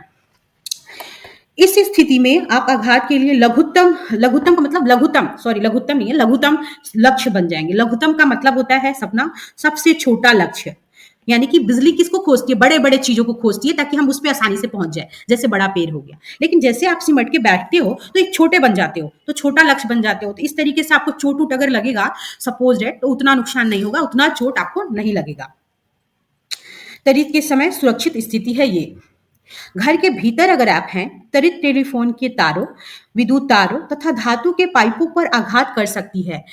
मैं अभी क्या बताऊं, हमारे यहाँ पहले तो आता था एक टीवी आता था ना, जो ऊपर में एंटीना लगा रहता था, है ना, एंटीना लगा रहता था, सब देखे होंगे एंटीना लगा रहता था। जब जिस दिन वर्षा होती और बिजली चमकती, हम लोग को जाके छत पे दूसरे दिन उसको ठीक करना पड़ता था खुद से, क्योंकि क्या होता था ना कि वो खराब हो जाता था। और ऐसा नहीं कि हवा की वजह से, वो उसकी चमक की वजह से खराब हो जाता था। आराम से अच्छी जगह पे था फिर भी वो खराब हो जाता था, तो ऐसा होता है। और ऐसा कुछ हुआ था, क्या बताऊं, तो ये क्या है ना, टेलीफोन की तारें और ये सब जो पाइपें हैं, धातु के पाइप, ये सब पे आघात करती है, क्योंकि उस पे आघात करती है इसलिए वो खराब हो जाते हैं।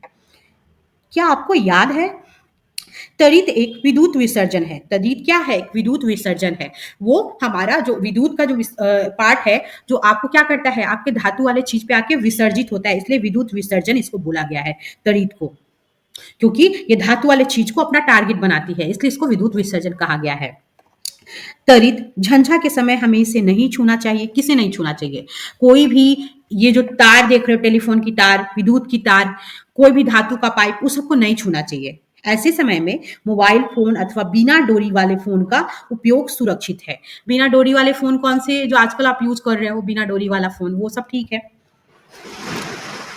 परंतु यह बुद्धिमत्तापूर्ण नहीं है कि आप किसी ऐसे व्यक्ति को टेलीफोन करें जो तार युक्त फोन से आपकी बातें सुन रहा है। बट ये सही नहीं है कहीं से कि आप अपनी सेफ्टी का तो ध्यान रख रहे हैं, बट एक साइड जो आपका फ्रेंड है, हो सकता है उसके पास टेलीफोन की जो तार वाला, जो वायर वाला जो फोन है वो हो, टेलीफोन हो, तो आप उसको फोन करें, ये अच्छा नहीं है। मेरे मामा के यहाँ था टेलीफोन वाला फोन। जब भी इस तरीके की बिजली चमकती थी, घटनाएं होती थी, उनका फोन डेड हो जाता था, फोन ही खराब हो जाता था। समझ गए? तो अब मुझे समझ में अब आ गया है कि क्यों ऐसा होता था। बहते जल के संपर्क से बचने के लिए तड़ित झंझा के समय स्नान से बचना चाहिए। कभी भी जब जहाँ पे जैसे कि नदियां हैं, जैसे बहुत लोग देखोगे, खास के उत्तराखंड का बहुत सारा आप लोग रील्स वगैरह देखते होंगे, सब लोग नहाते रहते हैं। तो खुले में बहते हुए जल में कभी भी जब बिजली चमक रही है या झंझावत आ रहा है तो स्नान नहीं करना चाहिए, बचना चाहिए खुले में। आप अपने बाथरूम में, अपने रूम में जाके, बाथरूम में, अपने घर में जाके स्नान करो। कंप्यूटर, टीवी आदि जैसे विद्युत उपकरणों के प्लगों को सॉकेट से निकाल देना चाहिए, क्योंकि उस समय यहाँ भी शॉर्ट सर्किट होने का खतरा होता है। विद्युत बल्बों, ट्यूबलाइटों को जलाए रखा जा सकता है, इनसे कोई हानि नहीं होती है। अगर ये ऑन है और बल्ब लगे हुए हैं तब कोई दिक्कत नहीं है, क्योंकि वहां पे बल्ब आपने लगा रखा है। तड़ित चालक के बारे में अब थोड़ा सा देख लेते हैं। इस छड़ का एक सिरा वायु में खुला रहता है तथा दूसरा सिरा जमीन में काफी गहराई तक दबा देते हैं। मैंने समझाया है भू संपर्कन सबको। धातु की छड़ विद्युत आवेश के जमीन तक पहुंचने के लिए एक सरल मार्ग या सरल पथ प्रदान करती है। भवन निर्माण में उपयोग होने वाले धातु के स्तंभ, विद्युत तार तथा जल पाइप भी कुछ सीमा तक हमारा बचाव करते हैं, क्योंकि वो भी नीचे में जमीन के अंदर जाता है। परंतु तड़ित झंझा के समय इसे स्पर्श नहीं करना चाहिए।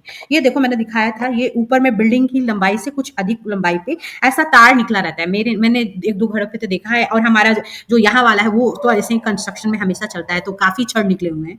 तो इसलिए छड़ निकले रहते हैं कि ये जो है ना, पूरा जो आवेश है, तड़ित है, उसको लेके नीचे में ट्रांसफर कर देता है। नीचे में एक कॉपर की प्लेट लगी होती है, वो कॉपर की प्लेट आपको फिर इसको ट्रांसफर कर देती है हमारे अर्थ के नीचे। इसी को तड़ित चालक बोलते हैं। तो तड़ित चालक एक ऐसी युक्ति है जिसके द्वारा जो तड़ित होता है उसके आवेश को हम जमीन के अंदर ट्रांसफर कर देते हैं, जमीन के अंदर स्थापित कर देते हैं। तो ये हमारे भवनों को नुकसान से बचाती है। किससे बचाएगी? तड़ित के नुकसान से, झंझावत के नुकसान से बचाएगी।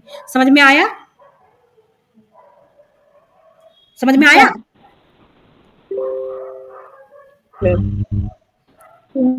अब भूकंप क्या होता है? भूकंप के बारे में थोड़ा सा पढ़ना है, ज्यादा नहीं पढ़ना है इस चैप्टर में। आपने प्लेट टेक्टोनिक की वजह से, प्लेट टेक्टोनिक थ्योरी के बारे में अगर पढ़ोगे तो पता चल जाएगा आसानी से। आप भूकंप क्या होता है आपने अभी तड़ित झंझा तथा तड़ित के विषय में अध्ययन किया है। ये प्राकृतिक परिघटनाएं मानव जीवन तथा संपत्ति का बड़े पैमाने पर विनाश करती हैं। सौभाग्यवश कुछ हद तक हम इन घटनाओं की भविष्यवाणी कर सकते हैं। अनफॉर्चुनेटली हमारे लिए बहुत अच्छी बात है कि आप जो बिजली कब चमकेगी, किस समय ज्यादा पानी होगा, बरसात ज्यादा हैवी रेन होगा और बिजली चमकने की संभावना हो सकती है, कृपया घर से ना निकले। इस तरीके का जो है ना, एक तरीके से आप चेतावनी देखते होंगे अलर्ट मौसम विभाग की तरफ से कि 24 घंटे के अंदर भारी से भारी बारिश होने की, भारी से भारी बारिश होने की संभावना है, कृपया अपने घरों से बाहर ना निकले। ऐसा सुना होगा ना। और बिजली चमकने के साथ साथ भारी बारिश हो सकती है, ऐसा, या कुछ बोले ओड़े भी पड़ सकते हैं। इस तरीके का मौसम विभाग हमेशा अलर्ट जारी करता रहता है। और जो किसान है, किसान भाइयों के लिए भी स्पेशल अनाउंसमेंट रहता है, ताकि वो अपने खेतों में किसी तरीके की जो गतिविधि कर रहे हैं उनसे थोड़ा अलग रहे, है ना। तो इस चीज के बारे में वो लोग 24 घंटा या 48 घंटा पहले किसी भी तरीके से भविष्यवाणी कर दे रहे हैं, तो ये बहुत अच्छी बात है। अगर क्वेश्चन पूछेगा एग्जाम में कि तड़ित के बारे में भविष्यवाणी कर सकते हैं, झंझावत के बारे में कर सकते हैं, तो यस, इसके बारे में आप भविष्यवाणी कर सकते हो। यहाँ लिखा है कि सौभाग्यवश आप इसकी भविष्यवाणी कर सकते हैं। बट हमारे नेचर में कुछ ऐसी घटनाएं हैं जिसकी भविष्यवाणी आप कतई नहीं कर सकते हो, जैसे भूकंप। मौसम विभाग कुछ क्षेत्रों में बन रहे तरी झंझा के बारे में चेतावनी दे सकता है, तो ये तरी झंझावत के बारे में है। यदि तरी झंझा होती है तो इसके साथ सदैव तरी तथा चक्रवात की संभावना बनी रहती है, यानी चक्रवात आने की संभावना और बिजली चमकने की संभावना बनी रहती है। अतः इन परिघटनाओं से होने वाली क्षति से आप बचने के लिए भी उपाय खोज लेते हैं, और उसके लिए आपके पास अतिरिक्त समय होता है कि आप बच जाओ, है ना। क्योंकि कहीं ना कहीं जब आप 48 घंटे 24 घंटे पहले अगर आप अलर्ट पाओगे तो अपना प्लान भी उसी हिसाब से बना लेते कि और किसान ने अगर सुना, किसानों ने, तो वो क्या करेंगे, अपनी प्लानिंग को एग्जीक्यूट नहीं करेंगे, छोड़ देंगे। अगर मैंने सुना कि आज भारी बारिश होगी, मुझे कहीं जाना है, तो मैं 2 दिन पहले निकलूंगी, या तो उस चीज को छोड़ के मैं हो सकता है ना करूं, उस काम को आने वाले अगले दिनों में करूं। तो इससे हमें बहुत बेनिफिट होता है भविष्यवाणी से। आप एक मैक्सिमम लॉस को मिनिमाइज कर देते हैं या नेग्लाइज कर देते हैं, पूरा खत्म ही कर देते हैं। तो इसके लिए आपके पास क्यों कर पाते हो, बिकॉज आपके पास समय है। ये त्वरित चालक है, यहां पे देखो। तथापि एक ऐसी परिघटना भी है जिसके बारे में भविष्यवाणी हम नहीं कर सकते, या हमारे पास उतनी क्षमता नहीं है कि इनके बारे में हम पता लगा सकें। हम अभी तक भी विकसित नहीं कर पाए हैं इसकी जो भविष्यवाणी करने की जो क्षमता है वो हम अभी तक ज्ञात नहीं कर पाए हैं। हमें इतनी कैपेबिलिटी अभी तक डेवलप नहीं हो पाई है, हमें मतलब हम इंसानों में, या हम साइंटिस्ट की बात कर रहे हैं। यह है भूकंप। भूकंप कब आएगा, हो सकता है अभी पढ़ रहे हैं, अभी थोड़ी देर में आ जाए, है ना। हमें ये भी नहीं पता होता कि भूकंप कब आएगा, और आएगा तो कितना हल्का रहेगा, कितना विनाशकारी रहेगा, आप कुछ नहीं जानते हैं। 26 जनवरी 2001 का जो भूकंप है वो आज तक का सबसे भयानक भूकंप है, जो गुजरात में आया था। गुजरात के साथ कच्छ में, जहां तक मेरे को लग रहा है, वो सबसे कच्छ में आया था, गुजरात में आया था, कच्छ था या नहीं वो अभी क्लियर हो जाएगा। वो बहुत ज्यादा भयानक भूकंप था। यह विशाल स्तर पर जन जीवन के साथ साथ आपकी संपत्ति को भी नुकसान पहुंचा सकता है। 8 अक्टूबर 2005 को भारत में उत्तरी कश्मीर के उरी तथा तंगधार शहरों में एक बड़ा भूकंप आया था। ये 8 अक्टूबर 2005 की बात है।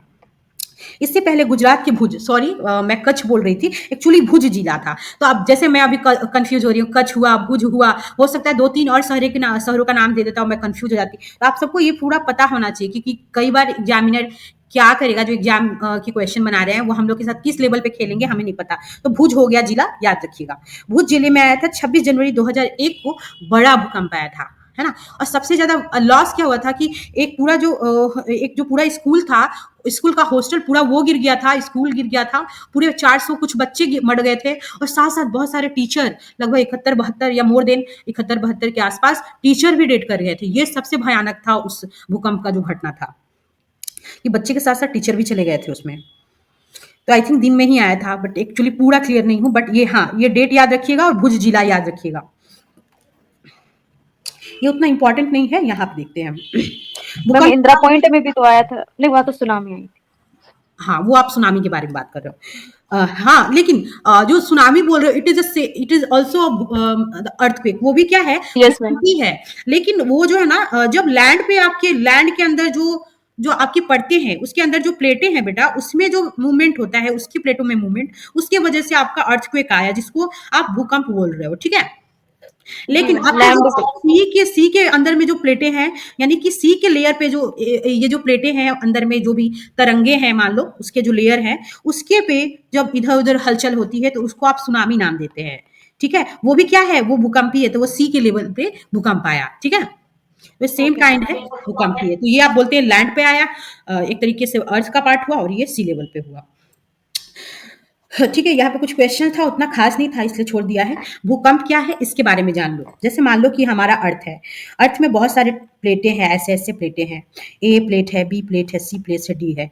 कभी कभी क्या है ना कि सभी इसमें मान लो कि कोई यूरेशियन प्लेट होगा, मुझे उतने अच्छे से ड्राइंग नहीं आ रहा है तो आप ध्यान से समझना। सभी क्या है ना, आपस में गोल गोल कभी कभी घूमते रहते हैं। तो ए बी सी जैसे आपस में मान लो कि इधर से इधर मूव कर रहा है, कोई इधर से इधर मूव कर रहा है, तो मूव करने के समय क्या होता है ना, कभी कभी बी आ जाता है, बी आ जाता है ए के पास, तो ए की बी भी अगर आपस में जगह चेंज किए तो सी को भी थोड़ी सा हलचल महसूस हुई, डी को भी थोड़ी हलचल महसूस हुई, क्योंकि वो दोनों प्लेटें सटी हुई थी बेटा। तो सटी हुई हैं तो जब कभी इधर से इधर मूव करोगे, सपोज डेट ये आपका बेड है, यहाँ आप सोए हो, यहाँ आपकी बहन सोई है, वो थोड़ी सी अगर उलट के नीचे जाएगी, अगर जाती होगी रात को कभी भी इधर उधर, तो आपको समझ में आता होगा कि ये उतरी है अभी। सेम टाइप से प्लेटें भी हैं, जब इधर उधर मूव करती हैं उसमें हलचल महसूस होता है। लेकिन अगर वो हलचल ज्यादा है तो वो जो आपका जो स्केल है उस पर मेजरमेंट ज्यादा दिखाता है, अल्टीट्यूड ज्यादा होता है भूकंप का। लेकिन वो जो हलचल थोड़ी सी है तो वो में अल्टीट्यूड कम दिखाती है, यानी भूकंप की तीव्रता कम होती है तो वो कम नुकसानदेह करेगी, ज्यादा होगी तो विनाशकारी होती है। ये समझ में आया? तो प्लेटें जो है ना मूव कर रही हैं आपस में, एक दूसरे एक सभी प्लेटें घूम रही हैं। तो कभी कभी प्लेटें ही तो हैं, जब ये प्लेटें हैं ये प्लेटें चलेंगी तो जैसे बादल बेचारे चल रहे थे ऊपर में तो एक दूसरे से टकरा गए बेचारे, तो प्लेटें भी तो एक दूसरे से चलते चलते कभी कभी टकरा सकती हैं कि नहीं टकरा सकती हैं? जब बर्तन आप घर में रखते हो तो कभी कभी टकरा के खन ठन करता रहता है, सुनाई देता है कि नहीं देता है? या कभी हाथ से छूट गया, तो उसी तरीके से आपकी जो प्लेटें हैं, अर्थ के अंदर बहुत सारी प्लेटें हैं, वो मूवमेंट करती हैं तो टक्कर होता है और उस टक्कर की वजह से अर्थ पे भूकंप आता है। ठीक है, ये दिया है, थोड़ा सा देख लेते हैं। भूकंप जो बहुत कम समय तक रहता है, अगर ये ज्यादा रहेगा तो सोच लो क्या होगा। ज्यादा रहा तो भूकंप कम समय तक रहता है, पृथ्वी का कंपन अथवा कोई झटका होता है या पृथ्वी की भ्रूपट्टी के भीतर गहराई में गड़बड़ के कारण उत्पन्न होता है। अब ये पूछोगे कि भ्रूपट्टी क्या होता है मैम? जैसे ये मान लो लैंड है, लैंड के ऊपर ये जो मिट्टी है, मिट्टी से नीचे का जो थोड़ा सा पथरीला भाग है, जो ऊपर में जैसे मिट्टी को थोड़ा साफ कर दोगे तो थोड़ा पथरीला भाग दिखाई देगा, उसी को भ्रूपट्टी बोलते हैं। याद रहेगा सबको? उसी को भ्रूपट्टी बोलेंगे। तो भ्रूपट्टी के भीतर गहराई में गड़बड़ के कारण उत्पन्न होता है और भूकंप हर समय सब जगह आते रहते हैं, यानी कि मतलब कभी ना कभी आप सुन ही लोगे कि आ रहा है। कश्मीर में भूकंप का यहाँ पे इमेज दे रखा है। प्राय आप इनको नोटिस नहीं करते हैं, जैसे अभी ऑस्ट्रेलिया में या कहीं और आप इस तरीके से सुन ही लोगे। जापान में, जापान तो सबसे ज्यादा सेंसिटिव जोन है भूकंप के लिए, है ना, क्योंकि वो उनका जो सिचुएशन है, मतलब एक तरीके से पोजीशन है, थोड़ा अजीब है, इसी वजह से वो ज्यादा भूकंप का सामना करता है। लेकिन साथ साथ उन्होंने ऐसी तकनीक की भी खोज निकाली है जिससे वो भूकंप को फेस करते हैं। वो लकड़ियों के घर बनाते हैं ताकि उनको ज्यादा लॉस ना हो, बिकॉज दे नो डेट कि हमें हमेशा भूकंप का सामना करना पड़ेगा। तो आप चीजों से लड़ने के लिए अपने आप को लायक बना लेते हैं। विशाल भूकंप बहुत कम होता है। ये भवनों, पुलों, बांधों तथा लोगों को असीम क्षति पहुंचा सकते हैं। कौन? भूकंप। इनसे जीवन तथा संपत्ति की विशाल हानि हो सकती है। भूकंपों से बाढ़, भूकंप आने से बाढ़ भी आता है, भूस्खलन यानी जमीन का खिसकना, सुनामी भी आ जाती है। सुनामी यानी कि सी के लेवल पे भूकंप आना। 26 दिसंबर 2004 को, आप सबको पता होगा, 26 दिसंबर 2004 को हिंद महासागर में एक विशाल सुनामी आया था। ठीक है, जिसके 26 दिसंबर की रात को आया था। आप सुबह सुबह उठे होगे तो सुनामी का न्यूज आपको मिला होगा और पूरा का पूरा जो लक्षद्वीप का इलाका है पूरा डूब गया था, एकदम सबमर्ज्ड हो गया था। केरला वगैरह तो एकदम आराम से पढ़ना, जाके इसके बारे में सर्च करना। तो महासागर के चारों ओर के तटवर्ती क्षेत्रों में अपार हानि हुई थी। जो भी महासागर हैं उनके चारों ओर बहुत ज्यादा, जो तटवर्ती का मतलब है तटीय इलाका, जो महासागर के जस्ट पास में बसे होते हैं। और जापान में तो बहुत ज्यादा नुकसान हो गया था क्योंकि वो पूरा महासागर के आसपास ही सिचुएटेड है, पानी वाले इलाके से जस्ट पास में ही था, तो ज्यादा। और तटवर्ती का मतलब होता है समुद्र के, यानी किसी भी पानी वाले चीजों के किनारे में जो जगह होती है वहां पे ज्यादा नुकसान हुआ था। वही मैंने बोला कि लक्षद्वीप को ज्यादा नुकसान उठाना पड़ा था। ये आपको फिर से क्वेश्चन पूछा गया, थोड़ा देख लेते हैं। संसार का एक रेखा मानचित्र लीजिए। भारत में पूर्वी तटीय तथा अंडमान और निकोबार महाद्वीपों की स्थिति ज्ञात कीजिए। आपको ये पता करना है कि पूर्वी तट कहाँ है, साथ साथ पूर्वी तटीय पूरा मैदान, जैसे ओडिशा है, बंगाल लगा हुआ है, पूर्वी तटीय का किनारा हो गया, और साथ साथ आंध्रा भी आ जाएगा आपका। साथ साथ आपको ये पता करना होगा अंडमान निकोबार जो आइलैंड है वो महाद्वीपों की स्थिति में कहाँ पे पड़ेंगे। साथ साथ हिंद महासागर के चारों ओर के उन अन्य देशों को मानचित्र में आपको डिनोट करना है जिनको सुनामी की वजह से क्षति पहुंचा था। ठीक है, ये काम करना है। भूकंप का क्या कारण है? पहले हम लोग पढ़ते थे जब हम छोटे थे तो हमें भी बताया गया था कि हमारी जो पृथ्वी है ना, अर्थ है ना हमारी, तो वो एक जो सांड है, उस सांड के दो सिंग पे टिकी हुई है। तो कभी ये अर्थ जो है हमारी एक सिंग से दूसरे सिंग पे आ जाती है, फिर दूसरे सिंग पे इस सिंग पे चली जाती है। यही आने जाने के कारण भूकंप आता है। एक्चुअली मुझे भी किसी ने बताया था कि भूकंप ऐसे आता है, लेकिन अब मुझे समझ में आ गया कि भूकंप किसी भी सांड के सिंग पर नहीं टिकी हुई है। भूकंप आने का कुछ और ही लोचा है। प्राचीन काल में लोग भूकंप आने का सही कारण नहीं जानते थे, अतः उनकी धारणा मनगढ़ंत कहानियों, कथाओं जैसी बूझों की दादी ने सुनाई थी वैसे ही लगती है। संसार के अन्य भागों में भी इस प्रकार की कथाएं प्रचलित थी कि भूकंप क्यों आता है। थोड़ा सा इंपॉर्टेंट है, मत जाइएगा आप लोग। पृथ्वी के अंदर भूकंपन के क्या कारण होते हैं? ये जो भूमि के अंदर जो कंपन होता है, ये जो प्लेटें आपस में टकराती हैं या जगह चेंज करती हैं, वो आपस में खिसकती रहती है, इसकी वजह से भूकंप आता है। भूकंप, अब हम यह जानते हैं कि पृथ्वी के भीतर की सबसे ऊपरी सतह में गहराई की गड़बड़ के कारण भूस्पंदन आते हैं। यानी ऊपर वाला जो भ्रूपट्टी का पार्ट है, इसके अंदर में गहराई में जो गड़बड़ी हो रही है, इसके प्लेटों में जो गहराई हो रही है, उसकी वजह से भूस्पंदन मतलब कि ऊपर की जो लेयर है कांपने लगती है। पृथ्वी की इस परत को भ्रूपट्टी कहते हैं। कौन सी परत? ये ऊपर का जो लेयर है, जो मैंने बोला कि जैसे जैसे मिट्टी देखते हो, जैसे आप मिट्टी हटाओगे तो मिट्टी से नीचे थोड़ी सी एक लेयर मिलेगी, पतली पतली लेयर, उसी को भ्रूपट्टी बोलते हैं।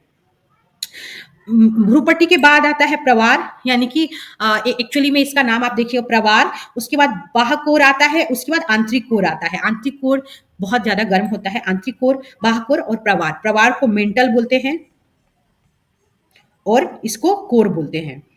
इसको बाह्य कोर यानी एक्सटर्नल कोर और इसको इनर कोर बोलते हैं। इसको मेंटल बोलते हैं। ये भ्रूपट्टी हो गया बाहरी भाग। पृथ्वी की संरचना को इस तरीके से दिखाया गया है। पृथ्वी की यह परत एक खंड में नहीं है, एक छोटे छोटे टुकड़ों में बटी हुई, ऐसे जैसे देख रहे हो, ऐसे खंड में नहीं है। यह टुकड़ों में विभाजित है, यानी लेयर के ऊपर नहीं है। ऐसे ऐसे आपको एकदम ऐसे प्लेटों में दिखेगी। जैसे यहाँ पे देख रहे हो ना, ये यूरेशियन प्लेट है, ये अरेबियन प्लेट है, ये इंडियन प्लेट है, और इधर ही आपको एक और प्लेट दिखेगी। अलग अलग प्लेटें हैं। जैसे अपने घर में प्लेटें होती है ना, उस प्लेटों को जैसे आप इस पर टिका दोगे हमारे अर्थ पे, वैसे ही है। प्रत्येक टुकड़े को हम प्लेट बोलते हैं। यानी पूरा एक लैंड है ना, मान लो, तो छोटा छोटा अलग अलग टुकड़ा हो गया है, उसी को आप क्या बोल रहे हो? प्लेट बोल रहे हो। उसी प्रत्येक टुकड़े को आप प्लेट कहते हैं। ये प्लेट हमेशा गति करती रहती है। जब ये एक दूसरे से रगड़ खाती हैं, मैंने बोला था आवेश उत्पन्न होता है। जब ये दूसरे से रगड़ खाती हैं तो रगड़ के साथ आवेश तो उत्पन्न होता ही है, और नीचे से अंदर से गर्मी निकलती है हमारे अर्थ पे, और हमारा जमीन फट जाता है। कभी पूछते हो ना क्यों फटता है? जस्ट बिकॉज ऑफ आवेश के कारण। तो रगड़ की वजह से एक्स्ट्रा एनर्जी जो अंदर में उत्पन्न होता है, अब अंदर में एनर्जी उत्पन्न होगा तो वो तो बाहर निकलेगा ना बेटा। तो हमारी अर्थ को निकलने के लिए कोई जगह चाहिए, तो रगड़ खाते खाते बराम हो जाता है, तो यहाँ से फट के गर्मी बाहर आ जाती है और दो टुकड़ों में लैंड के मतलब दो टुकड़े हो जाते हैं। ऊपर में आप देखोगे निशान वगैरह देख सकते हो। अथवा टक्कर के कारण एक प्लेट दूसरे प्लेट के नीचे चली जाती है, और यही प्लेटें जब आपस में मूव करती रहती हैं तो एक प्लेट के नीचे दूसरी प्लेट आती रहती है। प्लेट टेक्टोनिक थ्योरी जब पढ़ोगे तो पता चलेगा कि कोई प्लेट हमेशा जब गति करती रहती है तो टक्कर की वजह से एक, जाहिर है कि जब जब जब ट्रेन का एक्सीडेंट होता है तो आप देखोगे एक ट्रेन दूसरे ट्रेन के ऊपर चढ़ गई, या तो पहली वाली चढ़ेगी या दूसरी वाली। जब इधर से भी ट्रेन आती है, इधर से भी ट्रेन आती है, तो डिरेल होना अलग होता है। डिरेल का मतलब होता है ये जो पटरी है, पटरी से ट्रेन का नीचे उतर जाना, इसको बोलते हैं डिरेल होना, यानी कि नीचे उतर जाना। लेकिन ये ट्रेन इस पे चढ़ गई तो इसको क्या बोलेंगे? एक के ऊपर दूसरे का सवार होना। इसी तरीके से हमारी प्लेटें भी एक के ऊपर दूसरी चढ़ जाती हैं, तो ये ज्यादा डेंजरस स्थिति होती है, तभी तो भूकंप आता है। तो इसके कारण भ्रूपट्टी में विक्षोभ उत्पन्न होता है, यानी ऊपरी परत पे। यही विक्षोभ पृथ्वी की सतह पर भूकंप के रूप में हमें दिखाई देती है। ठीक है। टकराती हुई प्लेटें, यहाँ दो प्लेटों देखो आपस में टकरा रही हैं। टकराने की वजह से क्या होगा? ये रगड़ती हुई प्लेटें आपको यहाँ पे दिखाई गई है, फिर दोनों प्लेटों को यहाँ पे दिखाया गया है। प्लेटों की गतियां, प्लेट हमेशा आपस में गति करती रहती हैं। यहाँ पे दिखाया गया है इसको चलते हुए, फिर यहाँ पे दिखाया गया है दोनों प्लेटों को आपस में कि ये इधर उधर आपस में मूव करती रहती हैं। यदि वैज्ञानिक भूकंप के बारे में इतना अधिक जानते हैं तो क्या वे आने वाले भूकंप के समय तथा स्थान की भविष्यवाणी कर सकते हैं? ये बूझो का फिर से दिमाग वाला क्वेश्चन आ गया। यद्यपि हम भूकंप के आने के कारण निश्चित रूप से नहीं जानते, हम लोग नहीं जानते कि निश्चित रूप से कब भूकंप आएगा, लेकिन अगर आप न्यूज़पेपर पढ़ते हैं तो आप हमेशा ये सुनते होंगे कि ये जो हिमालयन का एरिया, हिमालय का जो एरिया है वो बहुत सेंसिटिव जोन है। जैसे हिमालय से सटा हुआ इलाका है, बिहार हो गया, यूपी हो गया, हमारा नॉर्थ इंडिया हो गया, कश्मीर हो गया, पंजाब हो गया, दे आर हाईली सेंसिटिव। अगर भूकंप आया तो वो बहुत ज्यादा प्रभावित होंगे। तो नॉर्थ इंडिया की बात की जा रही है, खास के हिमालय वाला जो रीजन है उसकी बात की जा रही है, वो ज्यादा सेंसिटिव जोन है। तथापि अभी तक यह संभव नहीं हो सका है कि आने वाले भूकंप के समय तथा स्थान की भविष्यवाणी कर सके हम। मैंने मैंने कहीं पढ़ा था कि भूमिगत विस्फोटों से भी भूस्पंदन उत्पन्न हो सकते हैं। यानी अर्थ के अंदर, हमारी जमीन के अंदर जब विस्फोट उत्पन्न होता है, उसके अंदर वो जमीन के अंदर जब आप, जैसे मान लो कि कोई भी कोयला का खदान है, तो कोयला के खदान, कोयला भी पता चल गया कि यहाँ पे कोयला है, कोयला है, तो कोयले के खदान में जब आप विस्फोट करते हैं, खास के धनबाद वगैरह देखना, विस्फोट करते हैं ना, तो वो तो पूरा कोयला एक जाल के रूप में पूरा दीवार में चिपका रहता है। उसमें पहले विस्फोट किया जाता है, बम वगैरह से एक तरीके से विस्फोट जानबूझ के किया जाता है। वो जो ना कोयला है ना, फिर विस्फोट की वजह से छोटे छोटे जो बड़े बड़े टुकड़े होते हैं दीवार में चिपके हुए, वो झड़ के टुकड़ों में टूटने लगते हैं। पता है ना, विस्फोट होता है तो निकलता है पूरे दीवार में। वो तो खदान का मतलब क्या, हमारे अर्थ के अंदर ही तो कोयला है ना, कोयले का खान कहीं वो पूरे कोल माइंस के अंदर आप विस्फोट करते हो। खास के धनबाद वगैरह का कोल माइंस देखना, विस्फोट करने से ही ये जो दीवार में चिपके हुए, जब इसके अंदर विस्फोट किया जाता है, दीवार से ये टूट टूट के गिरते हैं और फिर छोटे छोटे टुकड़ों में बढ़ जाते हैं। फिर यहाँ से आप जहाँ पे किसी तरह का कॉमर्शियल यूज करें, बिजली बनाए, जो काम करें, वो अपना काम करते हैं। तो इसकी वजह से भी वहां की जो लैंड है स्लाइड होती है, यानी जमीन खिसकता है, साथ साथ उसकी जगह पे भी भूकंप आता है, यानी भूमि कांपने लगती है। तो ये आपका तो खुद का किया हुआ है। समझ में आया यहाँ तक? कहीं कंफ्यूजन है? पूछना है कुछ? भूमि पर भूस्खलन ज्वालामुखी के फटने अथवा किसी उल्का पिंड के पृथ्वी से टकराने अथवा किसी भूमिगत नाभिकीय विस्फोट के कारण भी उत्पन्न हो सकते हैं कि इसकी वजह से भी उत्पन्न होते हैं एक्चुअली में, इसलिए लिखा गया है। अगर मान लो कि कहीं पे न्यूक्लियर बम्बार्टमेंट हो रहा है, नाभिकीय घटनाएं हो रही है, विस्फोट हो रहा है, इसकी वजह से ही नाभिकीय विस्फोट को मना किया जाता है, क्योंकि पूरी अर्थ के लिए अच्छा नहीं है। साथ साथ कहीं पे भी ज्वालामुखी फटता है, अंदर का लावा पिघल के ऊपर निकलता है, उसकी वजह से भी भूकंप आता है और भूमि कांपने लगती है। और जब उल्का पिंड हमारी पृथ्वी से टकराते हैं, क्योंकि उल्का पिंड जब पृथ्वी से टकराते हैं तब भी हमारी भूमि पे कंपन होने लगता है। इसकी वजह से भी विक्षोभ आता है हमारी भूपट्टी पे। परंतु अधिकांश भूकंप पृथ्वी की प्लेटों की गतियों के कारण ही आते हैं। जो मेजर भूकंप आप देखते हो वो प्लेटों की आपस में गति के कारण, रगड़न के कारण आते हैं। भूकंप प्लेटों की गतियों के कारण उत्पन्न होते हैं। अतः जहां प्लेटों की सीमाएं दुर्बल क्षेत्र होती हैं, वहां भूकंप आने की संभावना अधिक होती है। कहने का मतलब, जब जो प्लेटें हैं बहुत एकदम मान लो कि मतलब कमजोर टाइप का एरिया है, तो वहां पे प्लेट आपस में आसानी से जब खिसकने लगती हैं तो उनका वेट इतना हल्का होता है कि वो आसानी से एक के ऊपर दूसरी चढ़ने लगती हैं। इसकी वजह से ज्यादा मतलब डेंजर वाला भूकंप आता है, क्योंकि वो जो प्लेट होते हैं वो दुर्बल होते हैं, तो उनको मूव करने में एक झटका भी नहीं लगता, तुरंत से मूव करती हैं, तो वो विनाशकारी भूकंप होता है। इन दुर्बल क्षेत्रों को भूकंपी क्षेत्र अथवा भ्रंश क्षेत्र भी कहते हैं, क्योंकि यहाँ पे जो प्लेटें होती है दुर्बल होती हैं, लेकिन ये जो इलाका होता है वो भ्रंश क्षेत्र या एक तरीके से भूकंप का जोन माना जाता है। ठीक है। भारत के अति भूकंप आशंकित क्षेत्र क्या है? अभी बताया भी मैंने, कश्मीर है, पश्चिमी तथा केंद्रीय हिमालय का एरिया, समस्त उत्तर पूर्व, हमारा जो नॉर्थ ईस्ट एरिया है पूरा, जो सिक्किम वगैरह देख रहे हो, आसाम वगैरह पूरा, कच्छ का इलाका है, कच्छ का रण, राजस्थान, सिंध और गंगा का मैदान, यानी पूरा गंगा का मैदान सोच लो, यानी बिहार तो है ही, साथ साथ जो भी सिचुएटेड है बिहार से सटे हुए इलाके, दक्षिण भारत के कुछ भाग भी खतरे के क्षेत्र में आते हैं।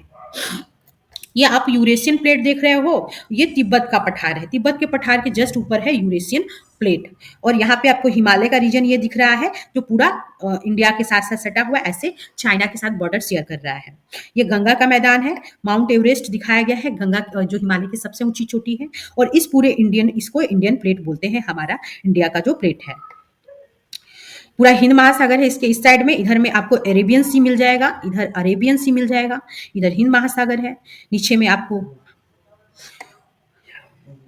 भारतीय उपमहाद्वीप में पृथ्वी की प्लेटों की गतियां ये दिखाया गया है, गतियों को करते हुए किसी भूकंप की शक्ति के परिमाण को, भूकंप का जो अल्टीट्यूड है आपको रिएक्टर स्केल पे हम मेजर करते हैं, और अगर भूकंप की तीव्रता 7 से अधिक है तो वो बहुत ज्यादा डेंजरस भूकंप माना जाता है। और भुज तथा कश्मीर में जो आया था भूकंप वो 7.5 की अधिक तीव्रता का भूकंप था, इसकी वजह से ही वो ज्यादा विनाशकारी हुआ। लेकिन 2 स्केल पे भी भूकंप आ रहा है, 2 और 2.5, तो उतना हाईली डेंजर नहीं होता है, वो थोड़ा सा हिला वगैरह, जैसे भूकंप आया तो थोड़ा सा मान लो कि कंपन हुआ, बस उतना डेंजर नहीं होगा, लॉस नहीं करेगा, 2 हुआ, 2.5 हुआ, 3 हुआ। लेकिन जैसे जैसे स्केल 7 आता है, 7 तो बहुत ज्यादा डेंजर, और 7 से ज्यादा आगे बढ़ता है तो हाईली इंडेंजर्ड हो जाता है, बहुत ज्यादा डेंजरस हो जाता है, इसके लिए ज्यादा। तो ये रिएक्टर स्केल है, आप इस पे मापते हैं, थोड़ा सा दिखाया गया है। रुक जाओ, थोड़ा सा है, भागना नहीं कोई।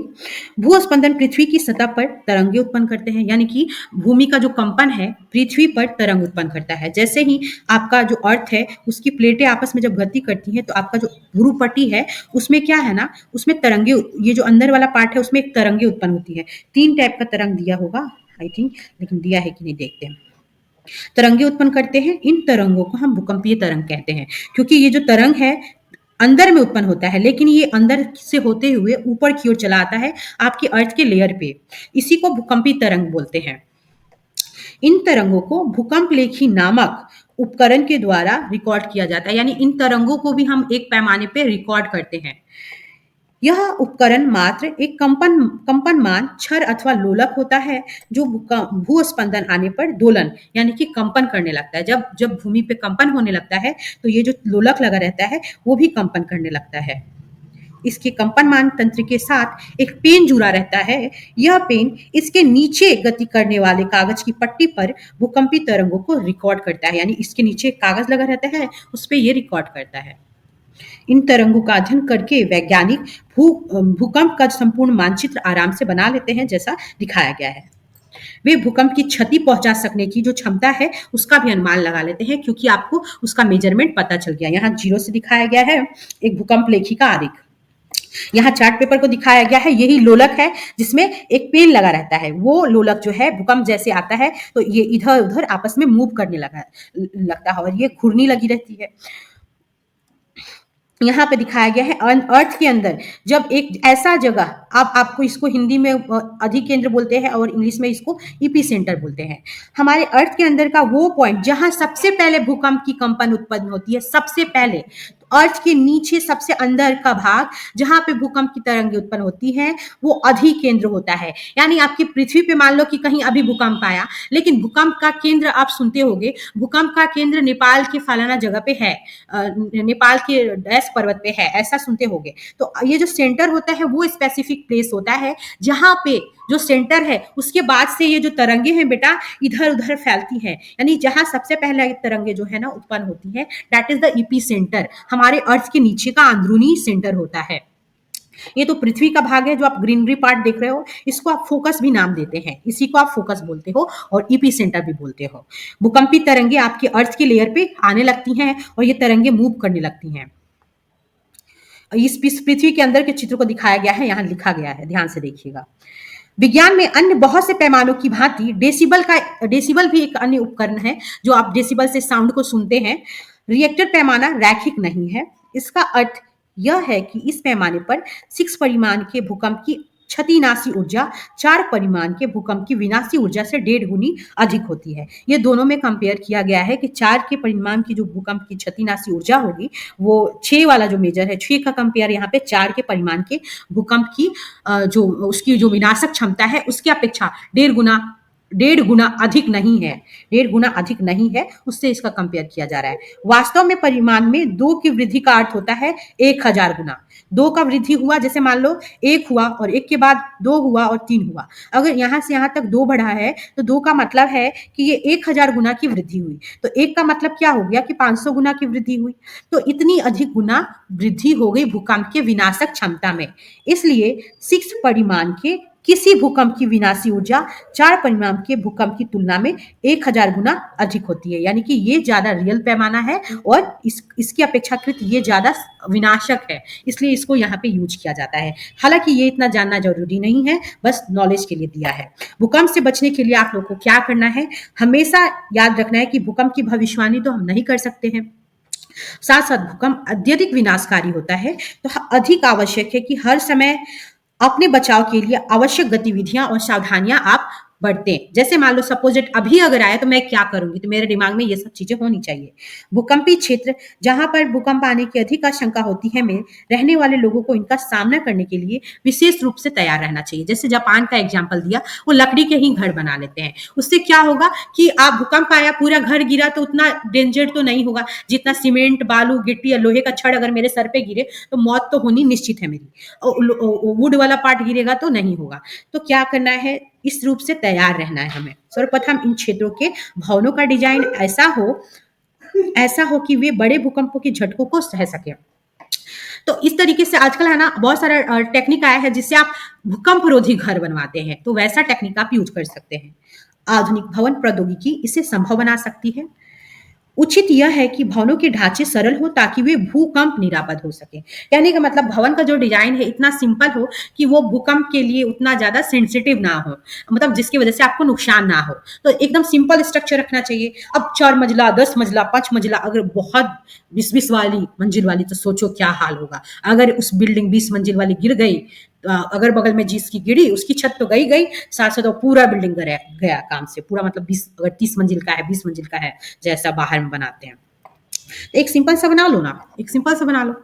किसी योग्य आर्किटेक्ट अथवा संरचना इंजीनियर से हमेशा एडवाइस लेना चाहिए, कंसल्ट करना चाहिए कि कैसे हम भूकंप रोधी मकान बना सकें। अत्यधिक भूकंपी क्षेत्रों में भवन निर्माण में भारी पदार्थों की अपेक्षा जहां पे वैसे इलाके जो ज्यादा भूकंप से प्रभावित होने की संभावना है, वैसे आप मिट्टी के घर बना सकते हैं। जैसे राजस्थान में देखते हो आप मिट्टी का घर बना देते हैं। इमारती लकड़ी का उपयोग अधिक अच्छा होगा कि आप लकड़ी बना लो, लकड़ी का बना लो। यदि ढांचा गिरे तो उससे ज्यादा नुकसान नहीं होगा।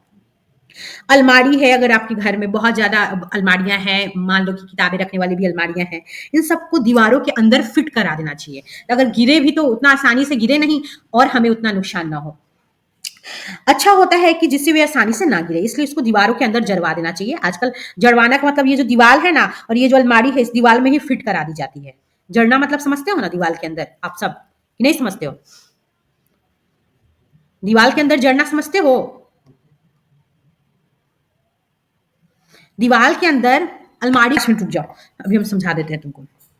दीवार घड़ी, फोटो फ्रेम, जल तापक यानी गीजर, गाइजर भी बोलते हैं इसको, आदि को दीवार में लटकाते समय सावधानी रखिए ताकि भूकंप आने पर ये लोगों के सर पे ना गिरे या लोगों के ऊपर ना गिरे। चूंकि कुछ भवनों में भूकंप के कारण आग लग सकती है, भूकंप आने पे आग लग सकती है, शॉर्ट सर्किट हो सकता है, अतः यह आवश्यक है कि सभी भवनों, विशेषकर ऊंची इमारतों में अग्निशमन का पूरा व्यवस्था कर लें। सभी उपकरण कार्यकारी स्थिति में होने चाहिए। कौन? जो अग्निशामक वाला आप सामान, बहुत सारे बिल्डिंग में आप देखते होंगे कि अग्निशमन का सामान रखा रहता है और साथ साथ वो चालू कंडीशन में होना चाहिए, यानी कि यूजफुल होना चाहिए। ऐसा नहीं कि रखा है और काम नहीं कर रहा है। केंद्रीय भवन अनुसंधान रुड़की, केंद्रीय भवन अनुसंधान कहाँ है? ये है रुड़की में। इस चीज को आपको याद रखना है। रुड़की ने भूकंप प्रतिरोधी मकान बनाने के लिए कुछ जानकारी विकसित की है, जिसके बारे में यहाँ पे दिया गया है कि भूकंप के झटके लगने की स्थिति में अपने बचाव के लिए निम्नलिखित उपाय कीजिए। यदि आप घर में हैं तो किसी मेज के नीचे आश्रय ले तथा झटकों के रुकने तक वहीं रुकें। झटका जब तक रुक रहा है, भूकंप का झटका, तब तक वहीं रुकें मेज के नीचे। ऐसी ऊंची तथा भारी वस्तुओं से दूर रहें जो आप पे गिर सकती हैं। यदि आप बिस्तर पे हैं तो उठे नहीं, अपने सिर का तकिए से बचाव करें। अगर मान लो बिस्तर पे लेटे हो, भूकंप आ रहा है, तो तकिया से अपने सर को ढक लो। यदि आप घर से बाहर हैं तो भवनों, वृक्षों तथा ऊपर जाती विद्युत लाइनों से दूर रहें। दूर किसी खुले स्थान को खोजें एवं धरती पर लेट जाएं। अगर आप बाहर हैं तो भवन उवन जो है, बड़ा बड़ा वृक्ष है वहां, या इलेक्ट्रिक का कोई इक्विपमेंट है बड़ा बड़ा, जो मतलब मेन जो देखोगे इलेक्ट्रिक लाइन वगैरह लगा रहता है, वहां से हट करके किसी खुले मैदान में जाएं और धरती पे लेट जाएं। तरीक का जस्ट अपोजिट कंडीशन यहाँ पे बताया गया है। यदि आप किसी कार अथवा बस में हैं तो बाहर ना निकलें, ठीक है? अगर भूकंप आ रही है तो ड्राइवर से कहें कि वह किसी ऐसे स्थान पे ले जाए जो खाली हो या पार्क हो या मिट्टी का मैदान हो, वहां पे ले जाए। कैसे? धीरे धीरे चला करके अपनी गाड़ी को किसी खुले स्थान पे उस बस को पहुंचा दे। भूस्पंदन के समाप्त होने से पहले कोशिश करनी है कि अगर आप गाड़ी में हैं तो गाड़ी से बाहर न निकलें, ठीक है?